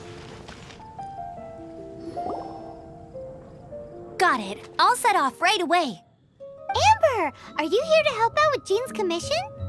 Oh, hi. Yeah, I was just getting ready. Who better than an outrider to mop up some hilly churls on the delivery route? Oh. Sarah, what are you still stressing about? I'm an outrider, and I won't disappoint. You misunderstand me. I don't doubt your abilities. I'm just overwhelmed at the number of orders piling up in front of me. Another bizarre order came in just now. It's like they're hosting a banquet or something.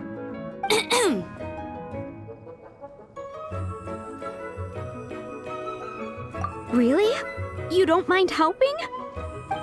That would be wonderful.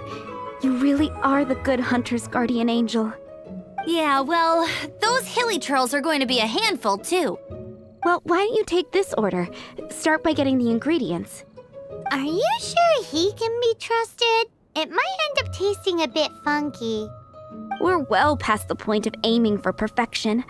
This is now a fight to save the good hunter's business. A fight? For this dish, we need 3 sweet flowers and 3 fowls. Okay, go and get ready. You too, Amber. I'll be waiting here. Oh, yes, right!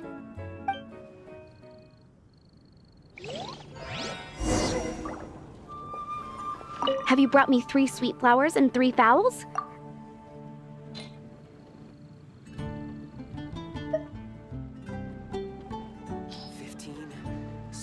Yep, that's everything. Now, order number 7 is for 1 sweet madame.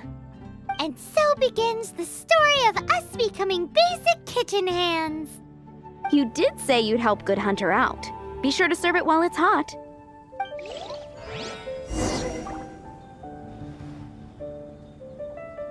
Any news on that sweet madame?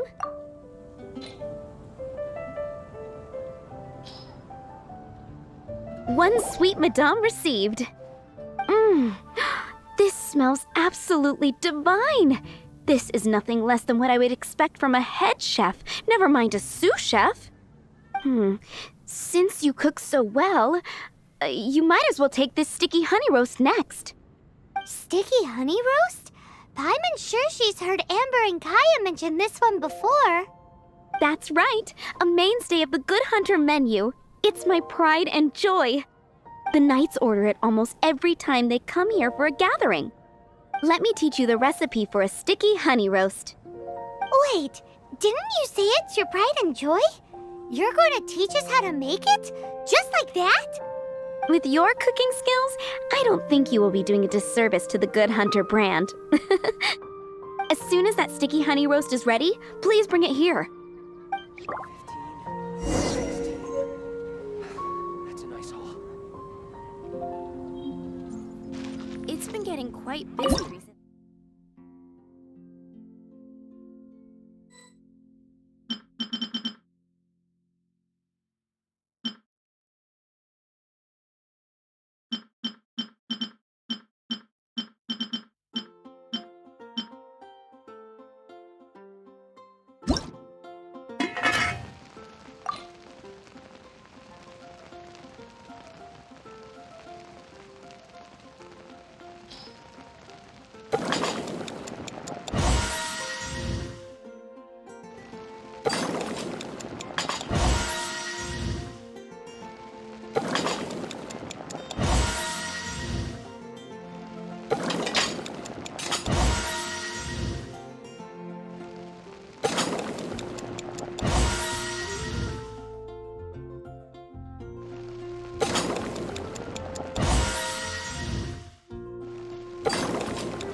still waiting on one sticky honey roll.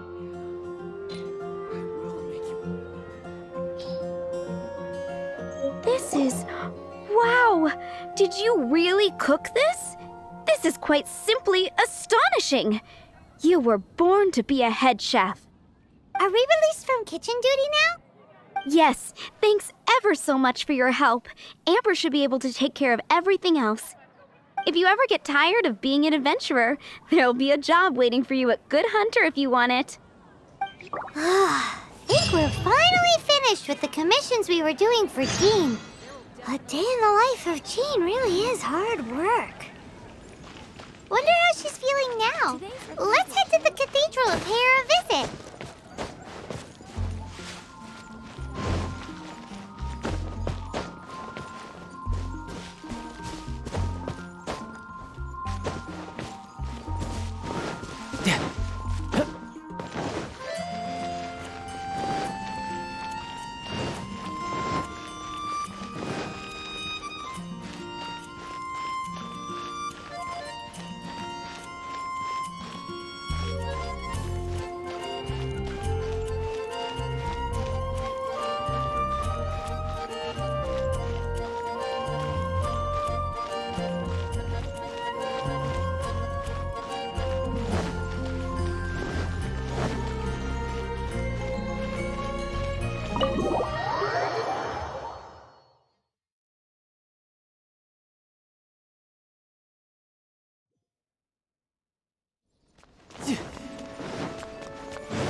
Hi, Barbara. Welcome back.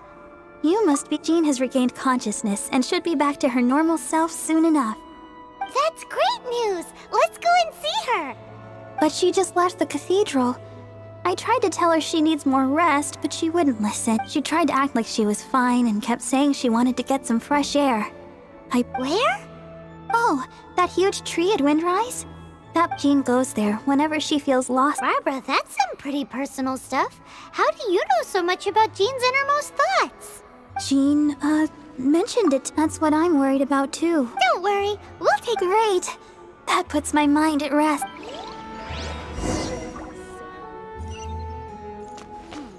I won't order just yet.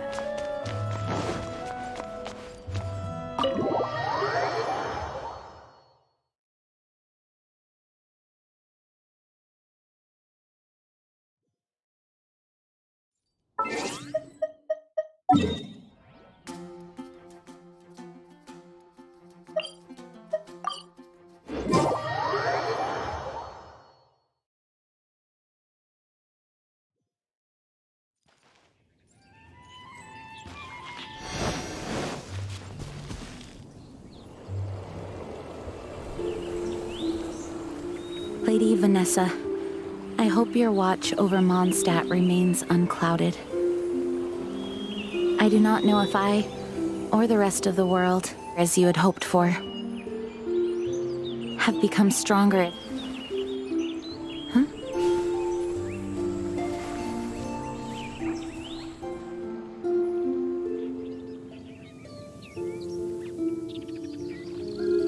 Hi, Jean. Are you feeling better now?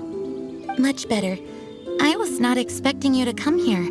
Thank you for your concern. Are you sure? We saw you beneath the tree just now, leaning on your sword. It looked like you were struggling. Are you sure you aren't pushing yourself too hard? Oh, thank you. That means a lot to me. Hearing that boosts my spirits. But I must find a way to cope with minor setbacks like this on my own. Otherwise, how can I be the protector that Mondstadt needs me to be? The protector that Vanessa was. You truly revere Vanessa, huh? I do. Vanessa was the first Grandmaster, a kind yet formidable woman. I have always hoped to follow in her footsteps. As the Lionfang Knight, she courageously overthrew the oppressive ruling aristocracy of her time. Then, she founded the Knights of Favonius and became known as the Dandelion Knight, spreading grace and compassion throughout the land. Dandelion Knight? Isn't that your title? Actually, all of the Knights of Favonius Masters throughout the ages have inherited the title of Dandelion Knight or Lionfang Knight. Oh, that makes sense now. You too want to be as gentle as the Dandelion Knight, and yet as fierce as the Lionfang Knight. Yes, I know it sounds like a huge honor inheriting both these titles from Vanessa, but I see it more as a huge responsibility. After all, it is a lot to live up to. Paimon thinks so too. Huh? Jean? Who's there? Caught red-handed. Finally, an opportunity comes to get rid of the Master in a moment of weakness. And then you two show up and ruin everything. How did they know about Jean's condition? Choosing this moment to strike is a low blow, even for this lot. As long as my name is the Dandelion Knight, I swear I shall not be defeated by such despicable means. Since this opportunity has slipped away, I shall now be Stop! After him! Jean, you're still recovering. No, I must go after him. Jean, you can't keep doing this to yourself. Why can't you trust us to handle it? I do trust you, but to let an enemy get away like this would be a major dereliction of duty. Fine, but at least let us go with you. Thank you for your understanding. I will graciously accept your help.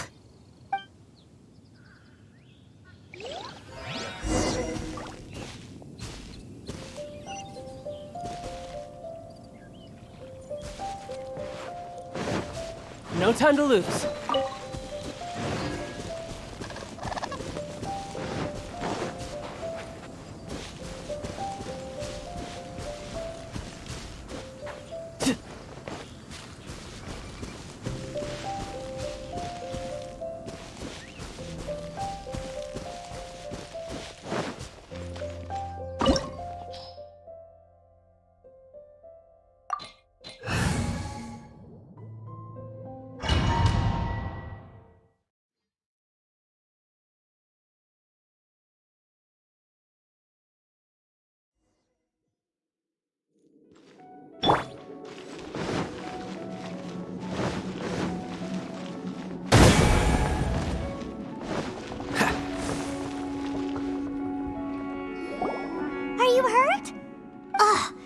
Him in his traps.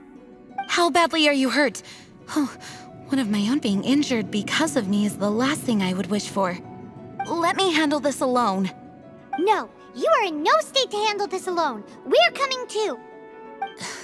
Okay, but before we move out, at least let me heal everyone with my dandelion breeze. Thanks. You're amazing.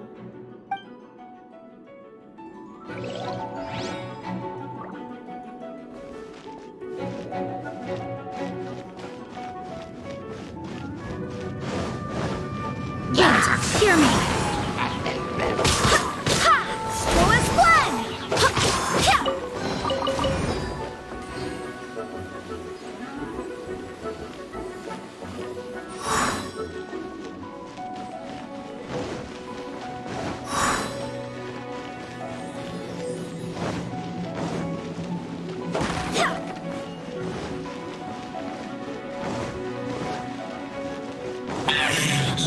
Looks like our fates are intertwined. To think you chased me this far. Come on, face my brave subordinates. I put a spell on them to calm their fear of water. Cool it! Oh, so sorry.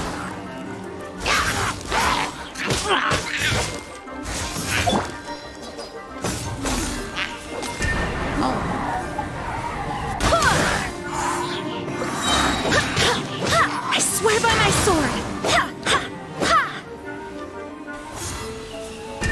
Go as one!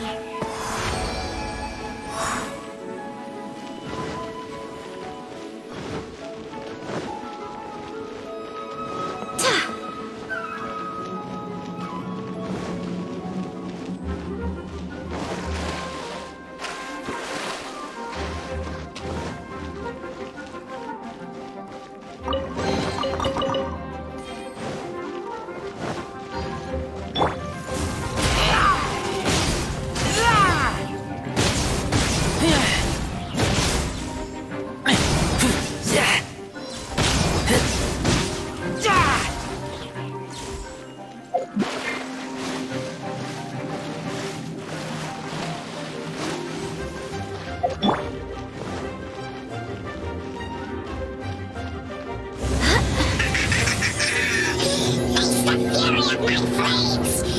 one is enough to reignite the fiery fury of the rest.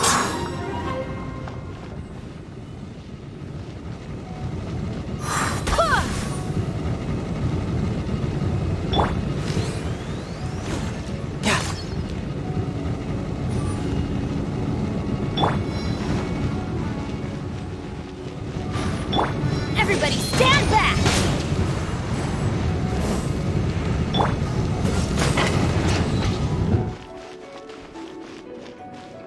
This moment will be frozen in time. You're mine. Brace yourself. This is gonna hurt.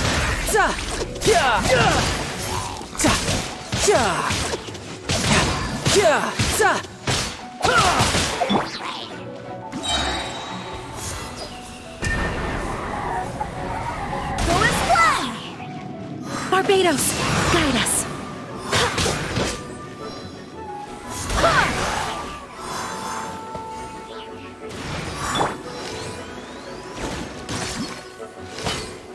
Let's light it up!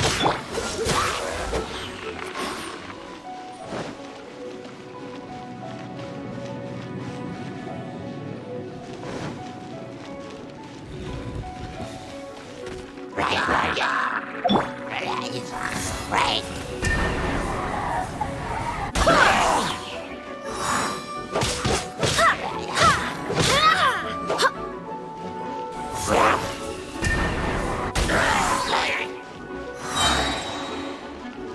Wind, hear me. Teamwork is dreamwork!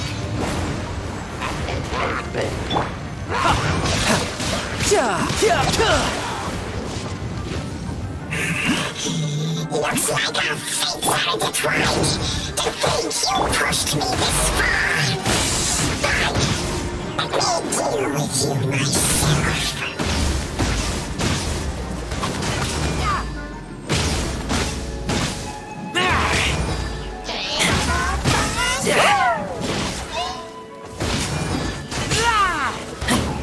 Oh, so sorry. Shouldn't let your guard down.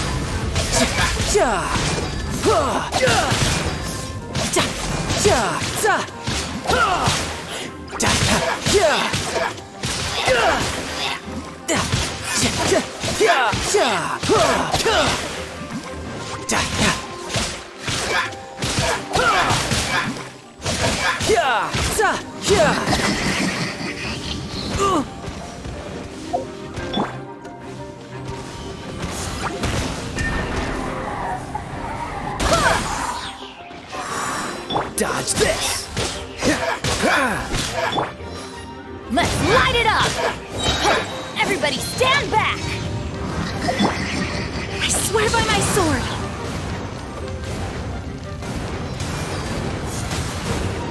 Go as one!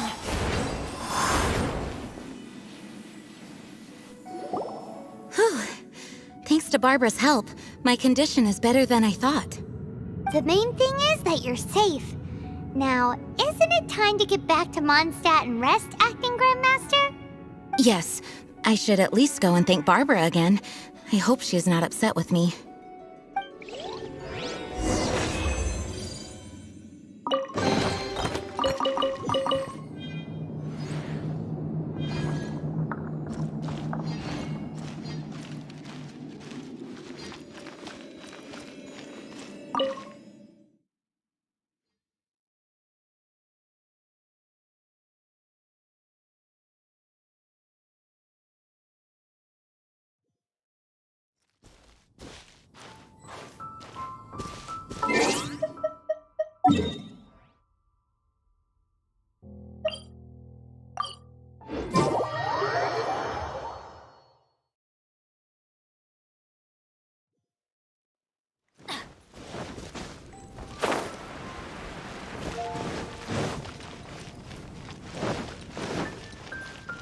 Adventure time!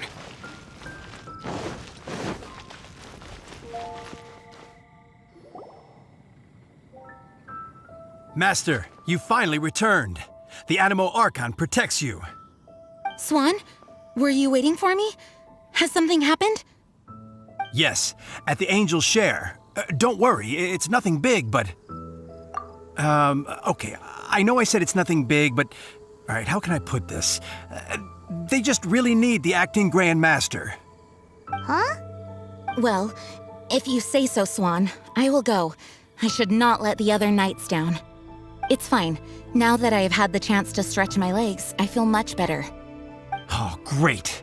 Thank you so much. You really saved me on this one. For goodness sake, what is happening to the world? Swan used to be the most honest fellow. Now he's dumping things onto Jean.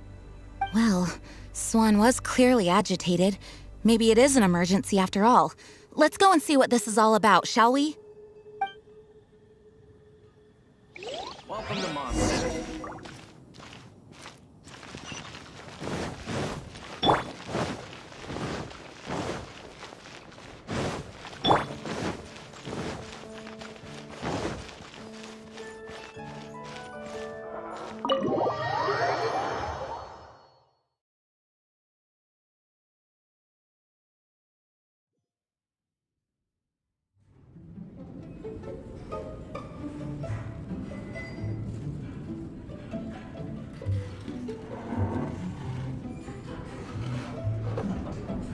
Oh, what's all this?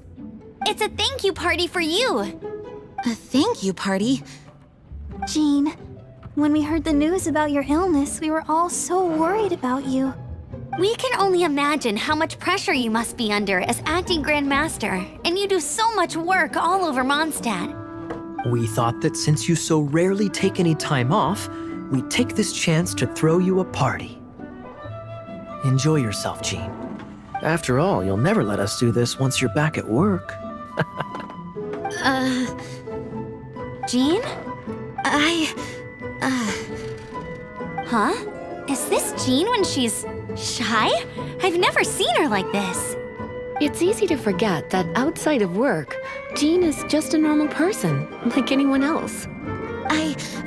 This is just all such a surprise. Thank you, everyone. This really means so much to me. Well, it's nothing compared to the amount of work you do for all of us, day in and day out. But there are so many things I still need to do. Fear not. We wanted to make sure you could relax and enjoy yourself. So while you were away, we all pitched in and finished off your work for you. Every last task. Did you really? Even the issue with the food deliveries? It was no different from what we see on patrol. A couple of hilly churls. Didn't take much to get rid of them. And the tax returns? I spent so much time doing library admin. A few more pieces of paper to deal with was really nothing to worry about. Well, what about Margaret's missing cat? Are you kidding me? That rascally prince was apprehended by the brilliant honorary knight. And he also reclaimed my precious astral iron strings while he was at it. Enough already. No more thinking about work today. Enjoy yourself while you've got the chance. It is my honor to work alongside you all. Praise be for the Animo Archon's guidance. Speaking of work, it must have been hard work to put all this together. Where did you find the time? Actually, our friend here was the key organizer behind all of this. See all of this food and drink? He made sure it all arrived on time. Not only that, but he cooked each one of these beautiful dishes himself. So relax already. There's no need. Of course, we also have Master Diluc to thank for the venue. Otherwise, we would be looking at quite an alarming bill right about now. Despite my initial reluctance to sponsor a Knights of Favonius event in any way, I, like any other citizen of Mondstadt, owe Jean my gratitude for her hard work. Oh, Master Diluc, All right. Jean's supposed to be taking it easy. Stop crowding her. Agreed. Now, let the party begin!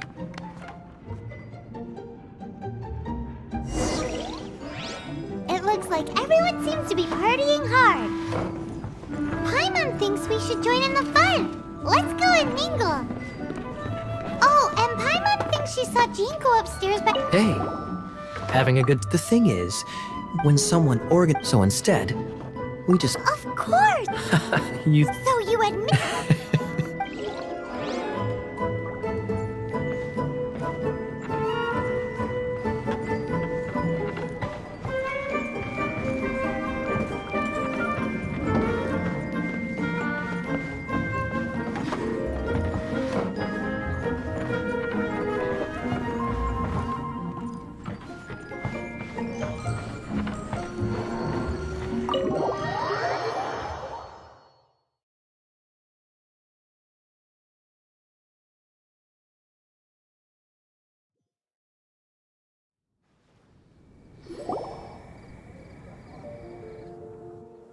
Oh, it is you. Yes, I am just getting some air. Uh-oh. It seems like something's bothering Jean. I want to thank you again. Either way, it is good to be here together with everyone. It has lifted my spirits. And it has taught me something. What's that? I am definitely more of a Dandelion Knight. The Lion Fang Knight represents Vanessa's past, a past in which she fought hard for Mondstadt. But it was the Dandelion Knight that represented her hopes for the future, a future belonging to the newly formed Knights of Favonius. I do believe that Vanessa watches over us, whether from high up above or from the wind all around us. Let the wind lead. The winds of freedom will guide us along the path that lies ahead. I hope you will continue to join us on that path.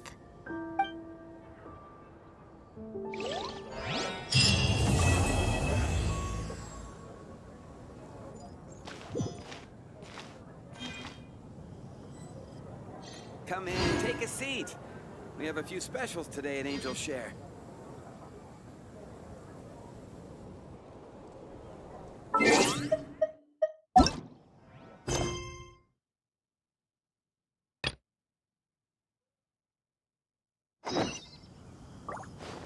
Jules everywhere. Come take a look.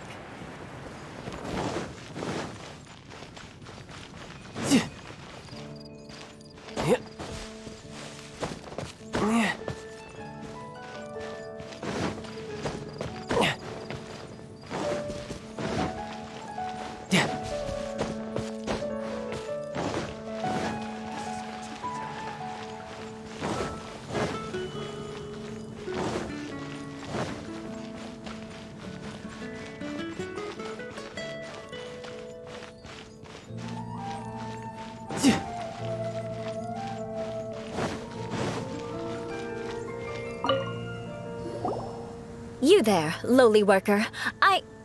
Yeah, I've already heard it all before. Look, just spare me the time. Our answer's always the same. We've got nothing to say to the likes of you. I mean, seriously, can't you just take a hint? Please calm down. We don't want to cause any trouble. I know she's a Knight of Favonius, and that the Knights wouldn't misplace their trust, but the name Lawrence carries too much weight with it. Even to this very day, the descendants of the Lawrence clan are still scheming to reclaim, and if that wasn't enough, But mark my words. Huh? You want to fight? I'm sorry, but I want her to understand that I'm serious. Listen here. If you don't want things to get more unpleasant, then you'd better just stop. Forget it. There's no point in quarreling any further. Let's go.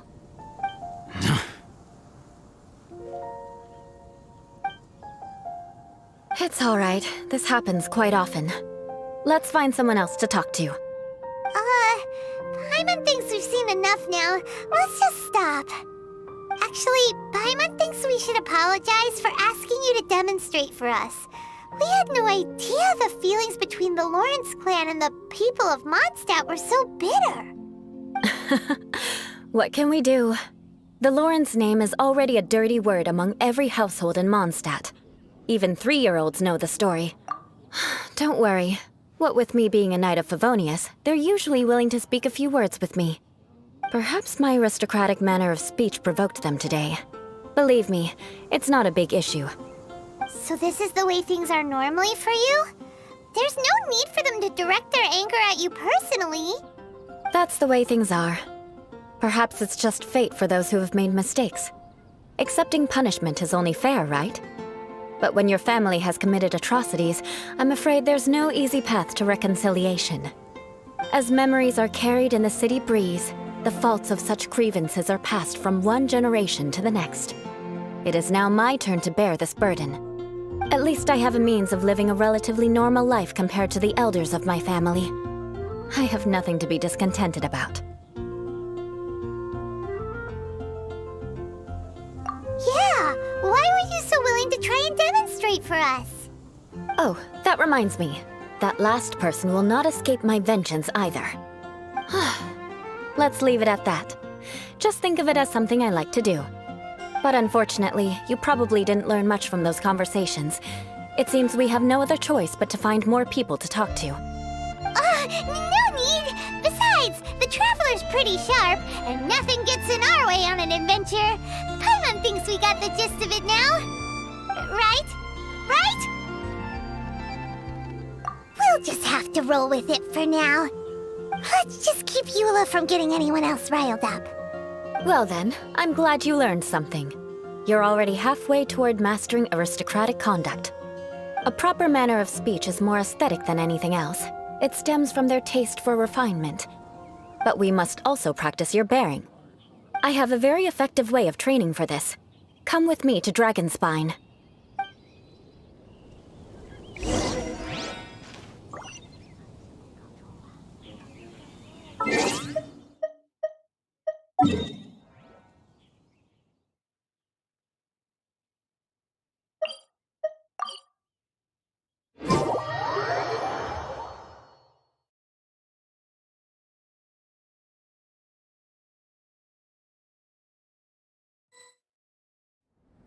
The world looks glorious in the snow. Pure white, like the light of the moon. A perfect backdrop for bloodshed. It's so cold. Does aristocrat training really need to be done here? If you wish to truly achieve the dignified conduct of an aristocrat, you must learn to remain composed and elegant even amidst harsh conditions. For example, you can see that part of the path up ahead is quite difficult to traverse. But a well-trained aristocrat would not only effortlessly proceed forward, but do so without a stain on their garment and their elegance fully intact. Paimon thinks we've left the realm of aristocrats and entered the realm of adventuring.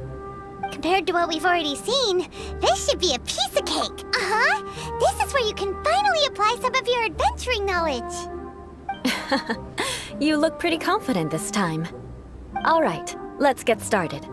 Remember, you must be graceful and elegant. Don't get knocked or launched into the air. That would be most unsightly.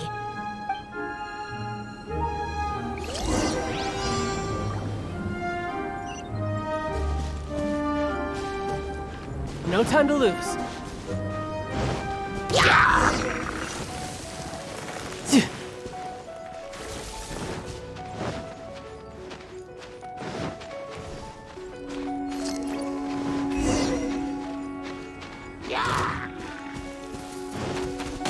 That won't do. You've exposed your shortcomings. No need to worry. Head back to the starting point and try again.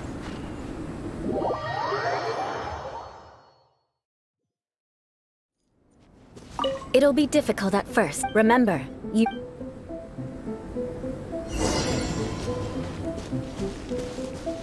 That won't do. You've exposed your shortcomings. No need to worry. Head back to the starting... Remember...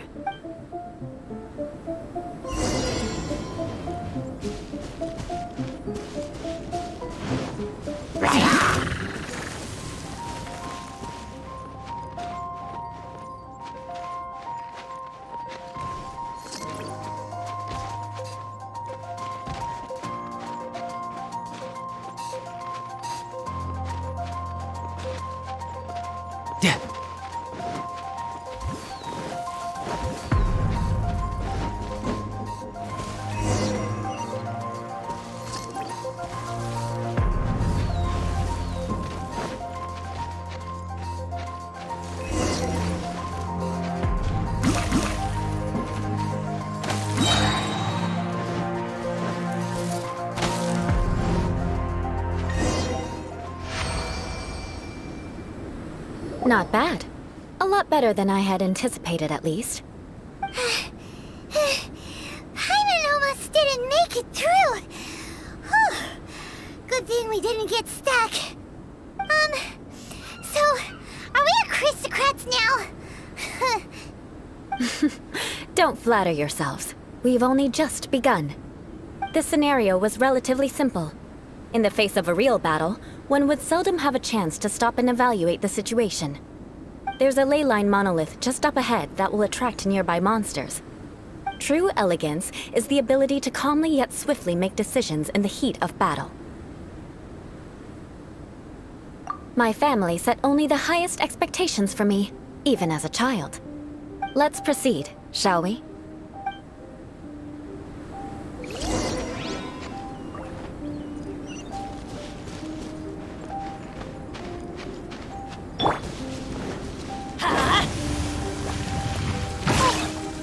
Off we go! Let's light it up! Adventure time!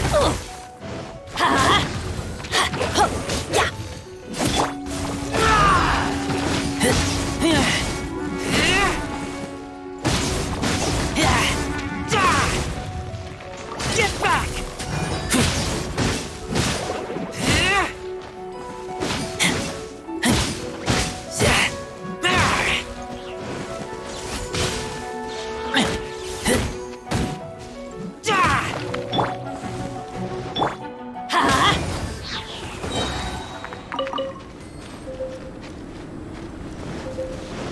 This is the ley line monolith. Go ahead, activate it. But be careful not to get launched into the air or frozen while fighting. That would be most unsightly.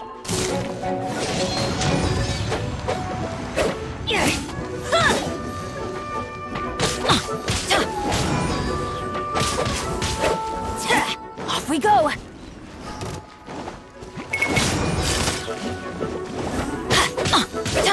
Let's light it up!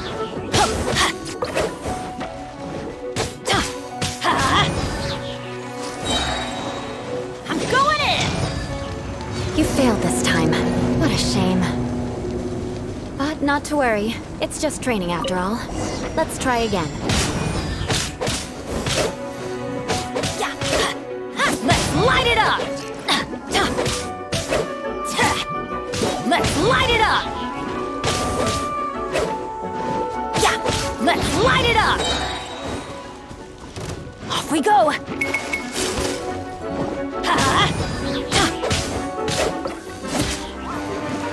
Adventure time!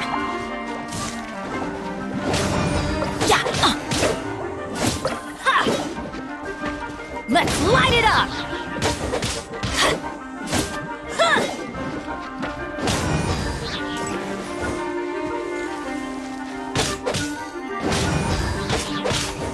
You failed this time. What a shame. But not to worry. It's just training after all. Let's try again.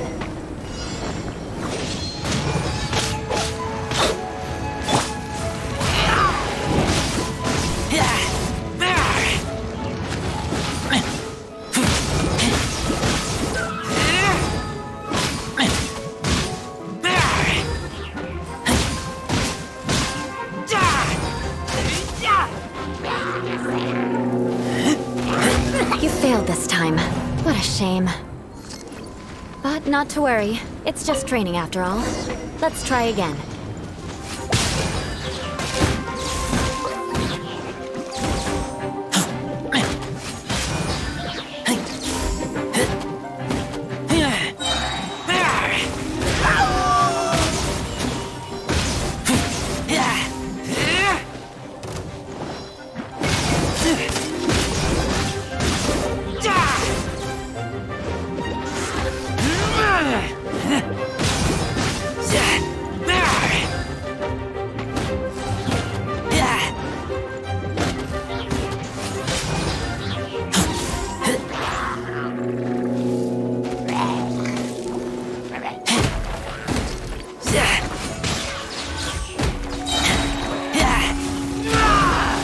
You failed this time. What a shame. But not to worry.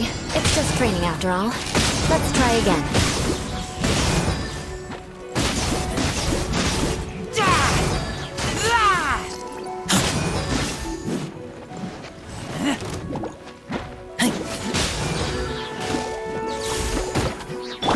Everybody stand back! Let's light it up!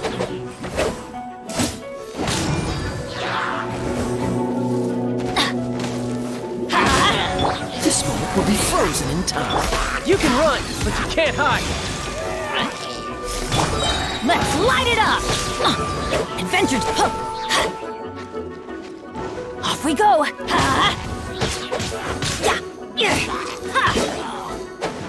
Let's light it up! Well done. Your performance was most impressive. And you managed to remain calm even in these grueling dragon spine surroundings. I'm starting to wonder if even I could have done the same. Given such an outstanding performance, it seems there is little left for me to teach you. Like Paimon said, adventuring is our specialty. So, that's it for our training, right? Then let's get out of Dragonspine before Paimon turns into a popsicle. Hold on. I was commending the Traveler's performance just now. You, on the other hand, seem to have made no progress at all. What? You mean Paimon was also part of the training? Yes, of course. You were frantically flying and dashing about throughout the entire thing. Not an elegant sight at all. Did you even listen to anything I was trying to teach you? Yeah, that's it. It's too cold here. Besides, Paimon was paying attention to the Traveler. Whatever the reason, not heeding my instructions. A cause for vengeance, perhaps. Now, drink this. Huh? What is it? Are you trying to poison Paimon? Certainly not. It's warm milk. Didn't you just say that you were freezing? Drink it and it'll help warm you up. Oh, thank you. Are you still planning on the whole vengeance thing? If I wasn't, then why would I care about you being cold? If you turned into a Paimon popsicle, that would ruin my plans for vengeance now, wouldn't it? So, dear friend, don't die on me out here. Ah! Paimon knew something was off! All in the name of vengeance. No need to thank me. Now then, given that your training is complete, it's time we return to Mondstadt. Our last step will be preparing a cordial gift to present to my uncle when you meet him. I already have something in mind. Let's pay Sarah a visit at Good Hunter.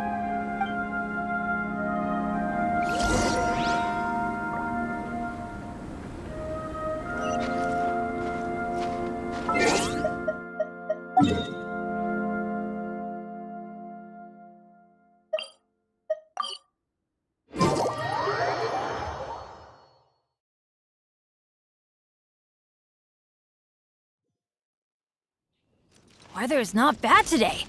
Oh, crud. We jinxed it. Now it's bound to rain.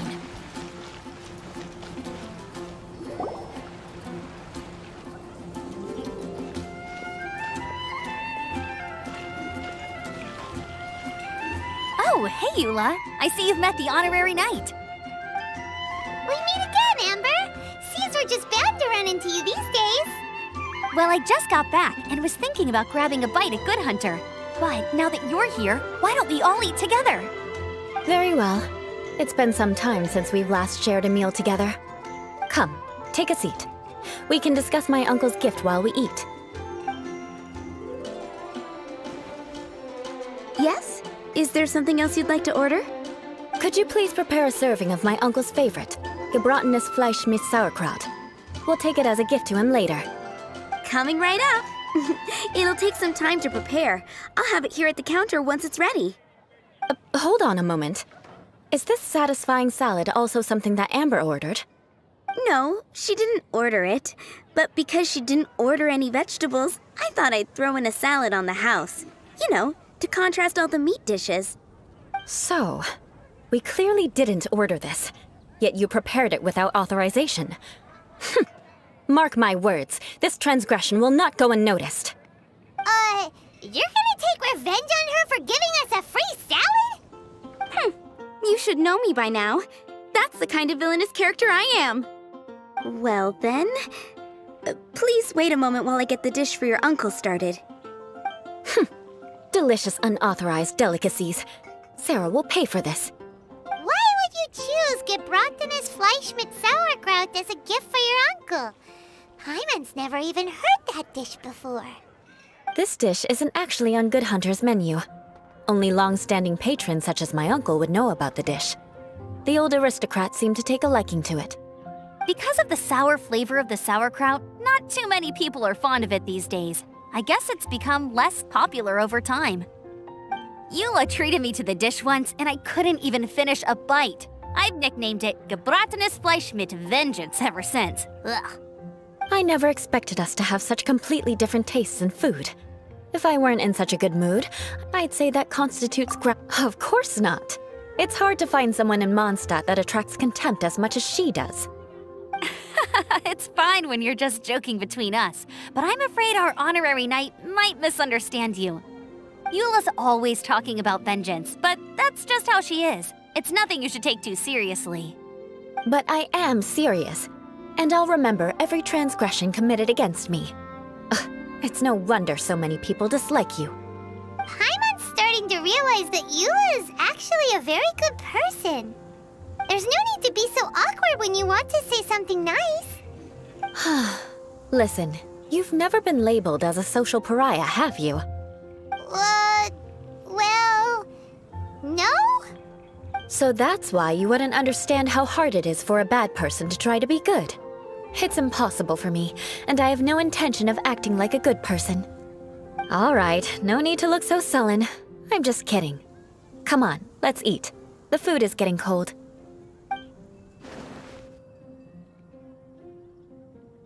Oh, I'm stuffed. I'll see Sarah about the bill. No need. I've left the mora under the plate. If you try to settle it with her in person, she won't accept payment for the salad. Don't underestimate my ability to exact revenge. Sarah won't get the upper hand this time. All right, next you should pay my uncle a visit. He has a small camp at the top of the mountain near Springvale. He usually whiles his time away there when there's nothing else to do. Aren't you coming with us, Eula? I'm afraid that wouldn't be very convenient for me. It'd be better if you two went alone. Ah, yes. Please do remember to pick up the dish from Sarah. I still have more recon to do in the wilderness. Well, until next time. Let's meet again. What an interesting bunch you are.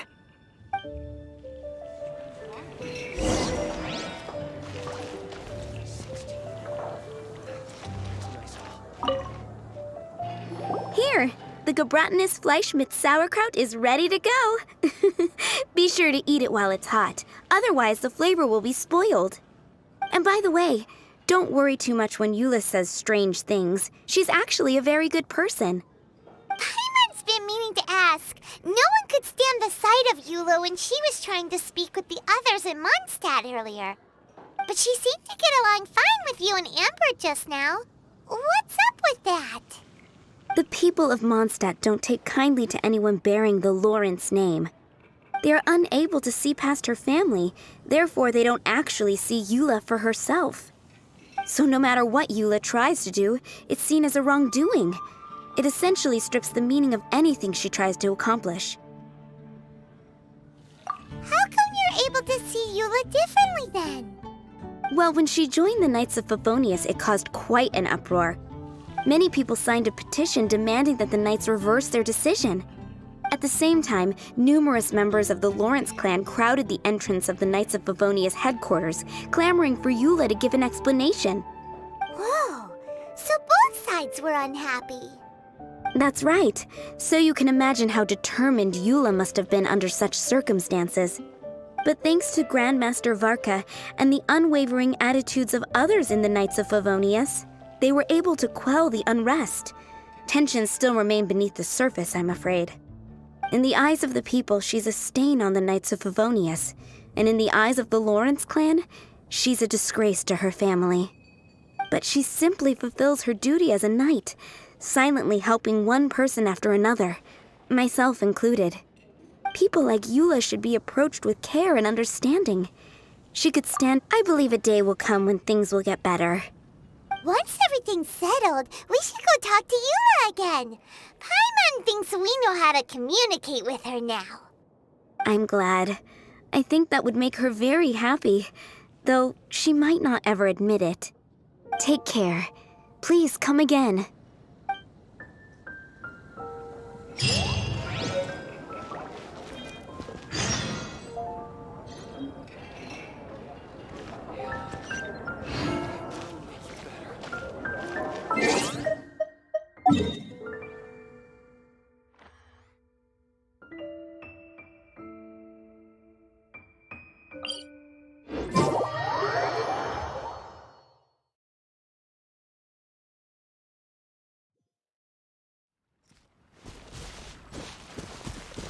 Adventure time!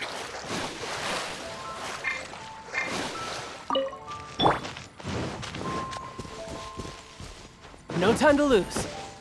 Yeah.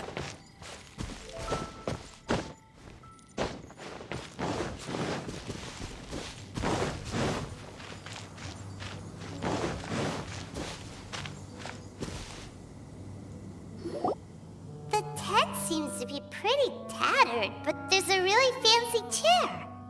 Could this be another aristocratic custom? Ah, it's you again. Magnanimous. Yes, indeed, that is true. Very well. I'm certainly not one to be narrow-minded. I'll overlook your previous misconduct for now and listen to what you have to say. Wow, this guy thinks so highly. Ah, a kindred spirit, I see. Yes, we must resist the blundering knights of Favonius. You are true and principled. Impressive. My intentions were to test your humility. It appears you have become well-versed in our etiquette. Oh, so he was testing us. Sheesh, what an ordeal. Your conduct is satisfactory. I must say, such progress in such a short time is practically unfathomable. If I may ask, from whence did you learn? Ah, good. Very good. You are bright, and compared with the common folk of Mondstadt, you certainly have potential. If you were of aristocratic blood, your prospects would be promising indeed. By the way, we brought a gift.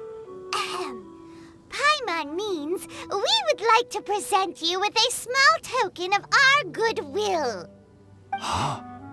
Could this be? Gebratnes Fleisch mit Sauerkraut? It's evident that your sentiment is genuine. As a young person nowadays, only with no small effort could you achieve such a dish. It's been so long since I dug into a big, tasty... I beg your pardon. What I mean to say is, since it's nearly mealtime, I shall partake.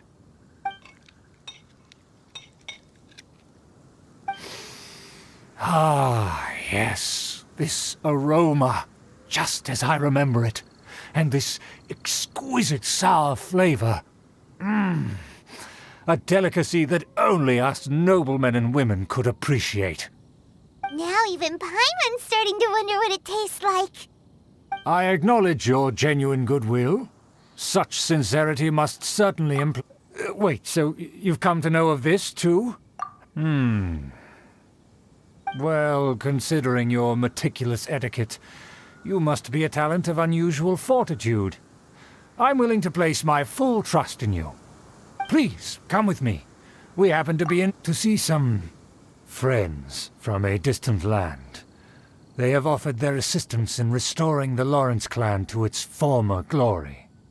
So he trusts us solely based on your etiquette. Well then, let's get going, shall we? You'll understand everything in due course. Do you think his friends are the Fatui? Things will get sticky if the Fatui happen to recognize you. What should we do?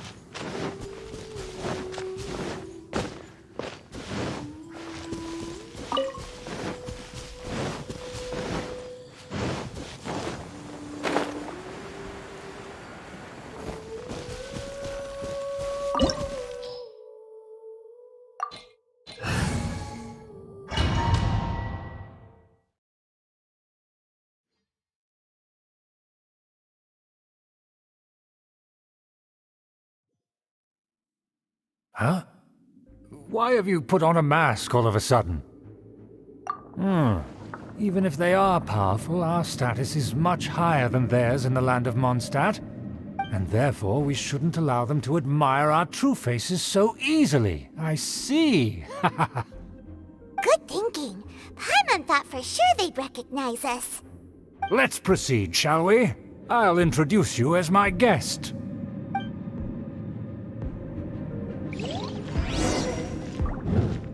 As you'll see in a moment, there are many already helping us.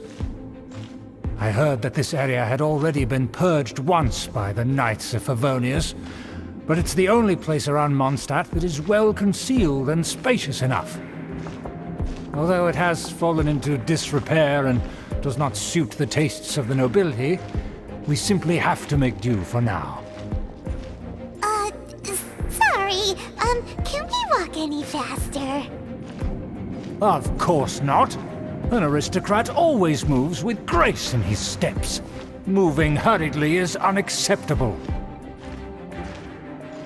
As expected, it's the Fatui! As expected? Because we always see them around the city. They must be very powerful. Huh. Nothing more than foreign ruffians with power and the ability to flaunt it. But they are favorable business partners. Hold it right there! Who's this? If you really must know, they're my guests. If you happen to offend them in even the slightest, then you will be held accountable by the Lawrence clan. But this matter is of utmost secrecy. We must exercise caution. You dare question the ways of a nobleman? I don't have time for this. Make way. No need to sound all high and mighty like that. Fine. You may proceed.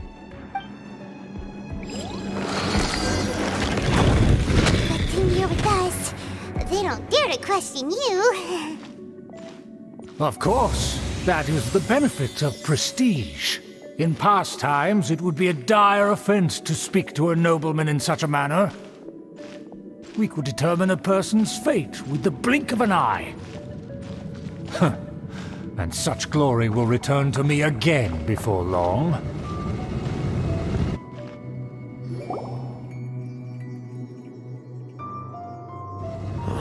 Where have I seen this person before? And who, may I ask, is this? We mustn't bring just anyone in here.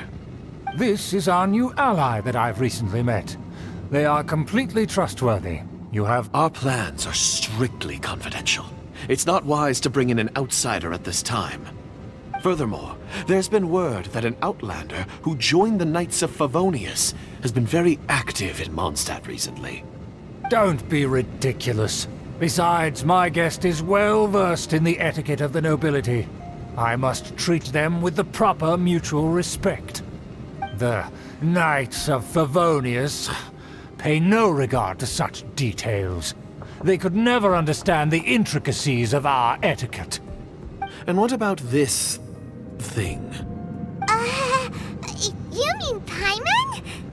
Enough! You dare question my word? Need I remind you who it is who has made your activity in Mondstadt possible? Without the support of the Lawrence clan, you would have all been driven out by the Knights of Favonius like dogs. You must immediately offer your sincerest apologies to my friend. You've offended their honor. Fine. I'll take your word and make no further inquiries. Now, to the matter at hand. Did you bring the diagram of Mondstadt's defenses as promised? Oh, so that's what's going on here. Yes, of course. Here it is. Let me see. Why is it so poorly drawn? Everything's so squiggly and crooked. And what is this shape supposed to be? Excuse me? I'll have you know that I went to great lengths to carefully draw this map by hand myself. That shape is the symbol of the Knights of Favonius. I see. Crude, but I can make do. Are you able to verify that this is all reliable information? Of course, you needn't worry about that. Don't forget what we agreed upon. The flag of the Lawrence clan will fly above the Knights of Favonius headquarters. The rights to that building, as well as the whole of Mondstadt, belong to the Lawrence clan. Yes, we will both profit from this agreement. There's no use haggling over the details. We will make good use of the intel you provided. Also, be certain not to divulge our identity. There would be diplomatic consequences, you know. Don't worry, this matter is only between you and I. And my new friend here. No one else will know of it. Once this is over, I shall stand atop the Favonius headquarters and rebuke their pathetic rule over Mondstadt. Then, the city and all its people will once again be under the rightful and unwavering rule of the Lawrence clan. Perfect.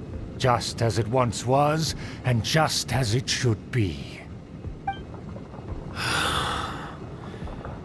May I remind you once again that we mustn't act... Very well. Huh? What are you doing? That's right! It's the Honorary Knight and their trusty companion, Paimon! We're here to crush your evil schemes into dust! So this was all just a ploy to deceive me! It's your own fault! Who would put so much trust in someone based purely on their manners? After so much planning, this is how it ends? Huh! We'll see about that! Just as I expected. I knew I should have never trusted these foolish aristocrats. No matter, we already have the intel we need. Get them! They're running off in different directions. Paimon remembers that this place is a dead end. Let's take care of the Fatui first and then deal with Schubert later.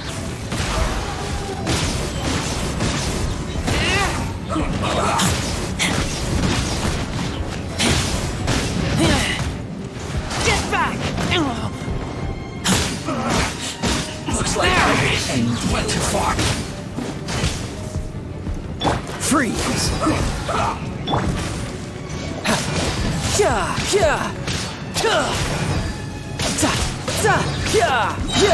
Brace yourself! This is gonna hurt! Dodge this! This is bad! The door is open! Let's go!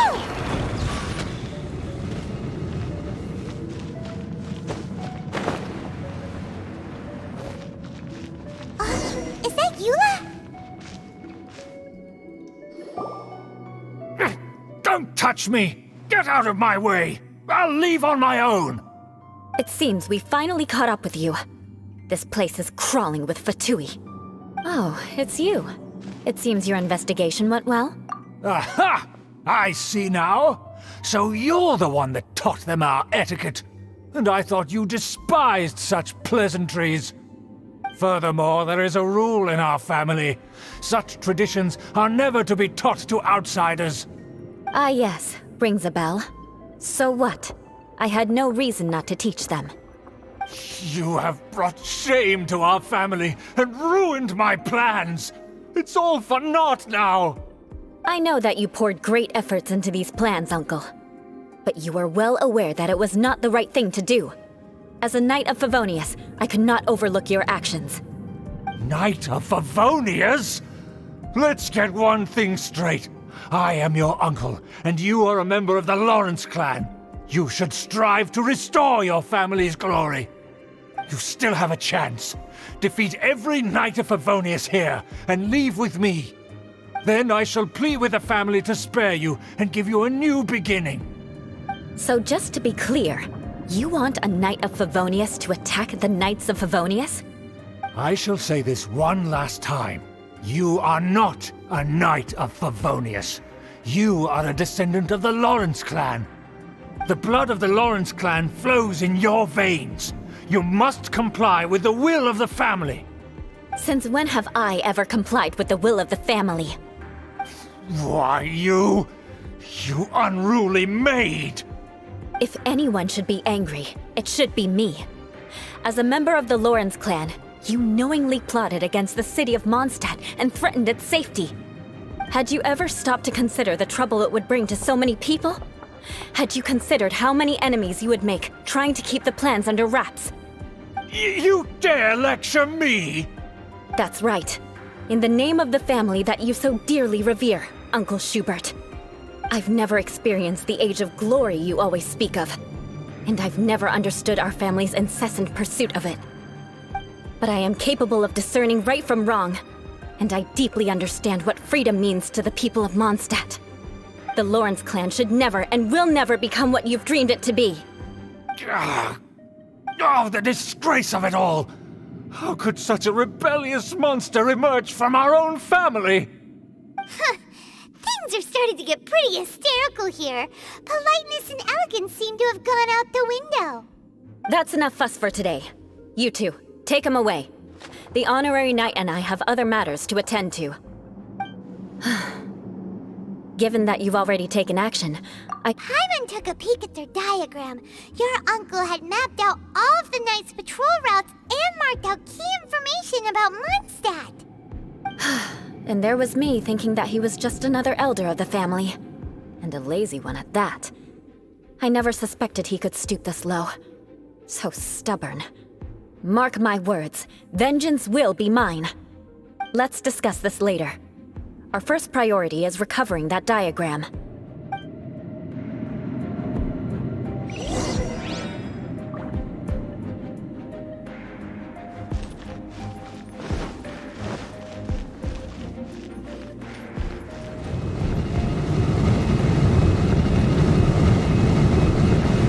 Guess I got my comeuppance.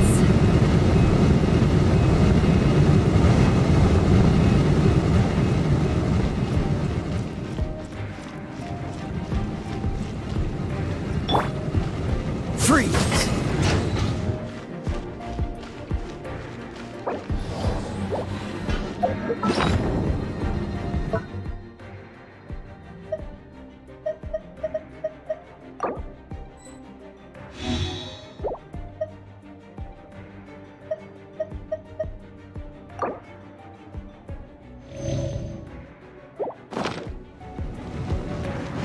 They're here! Stop them! Let's light it up! Oh, so sorry. That seemed to work.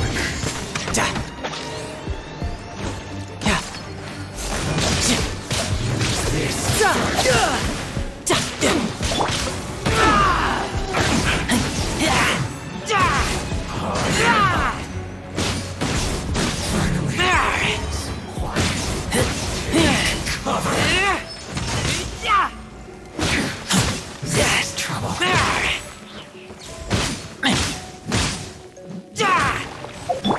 Beg for mercy.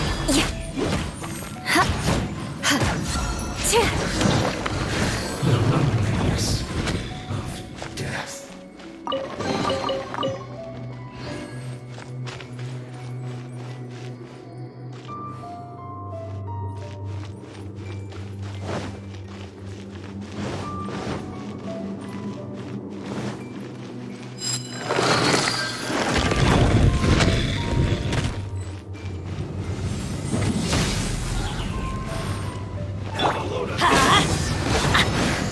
Off we go!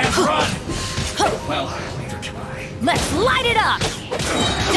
Teamwork is dreamwork! Crush!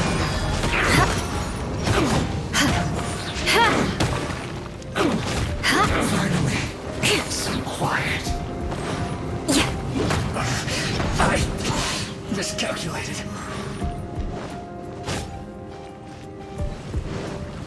This first. Waste time.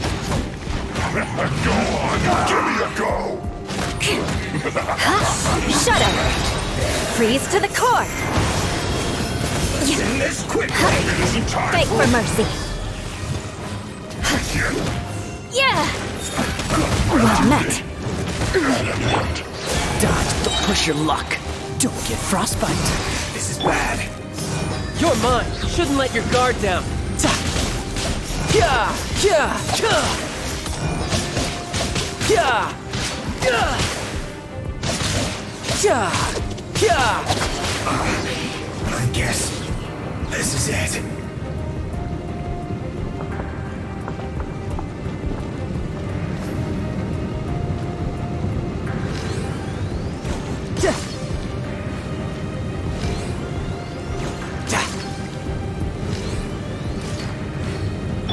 Freeze!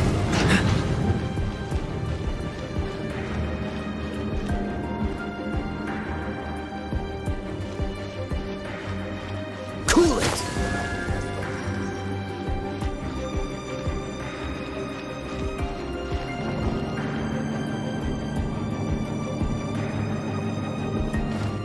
There it is! That's where they put the diagram! Us here, huh? I guess there's no other option but to fight!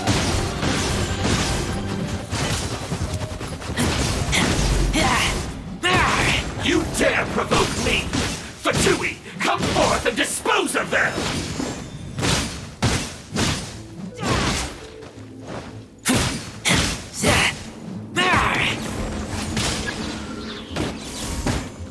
Harden up! I'm going in!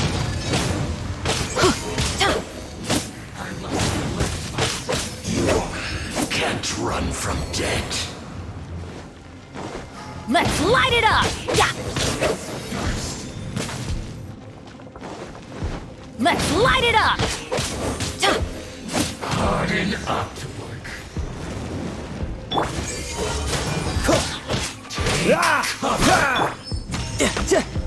Tidal wave!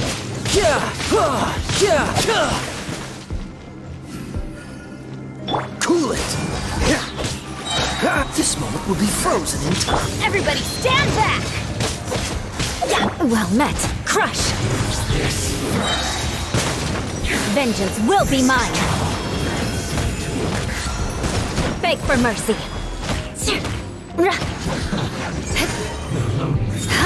Crush! Counterattack!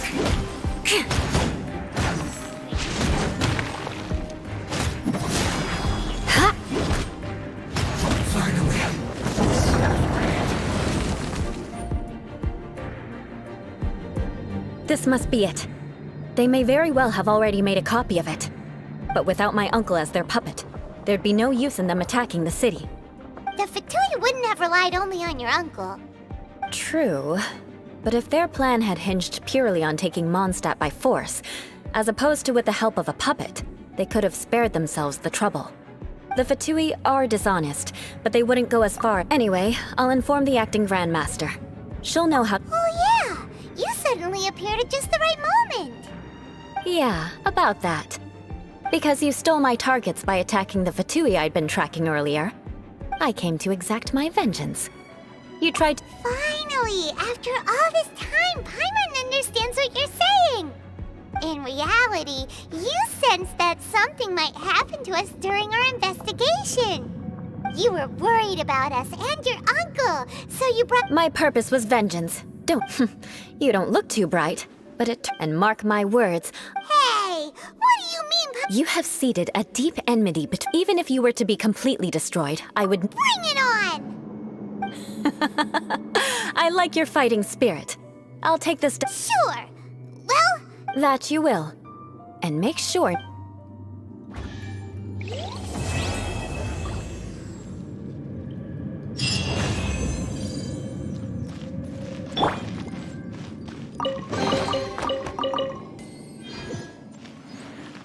No time to lose.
No time to lose.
No time to lose.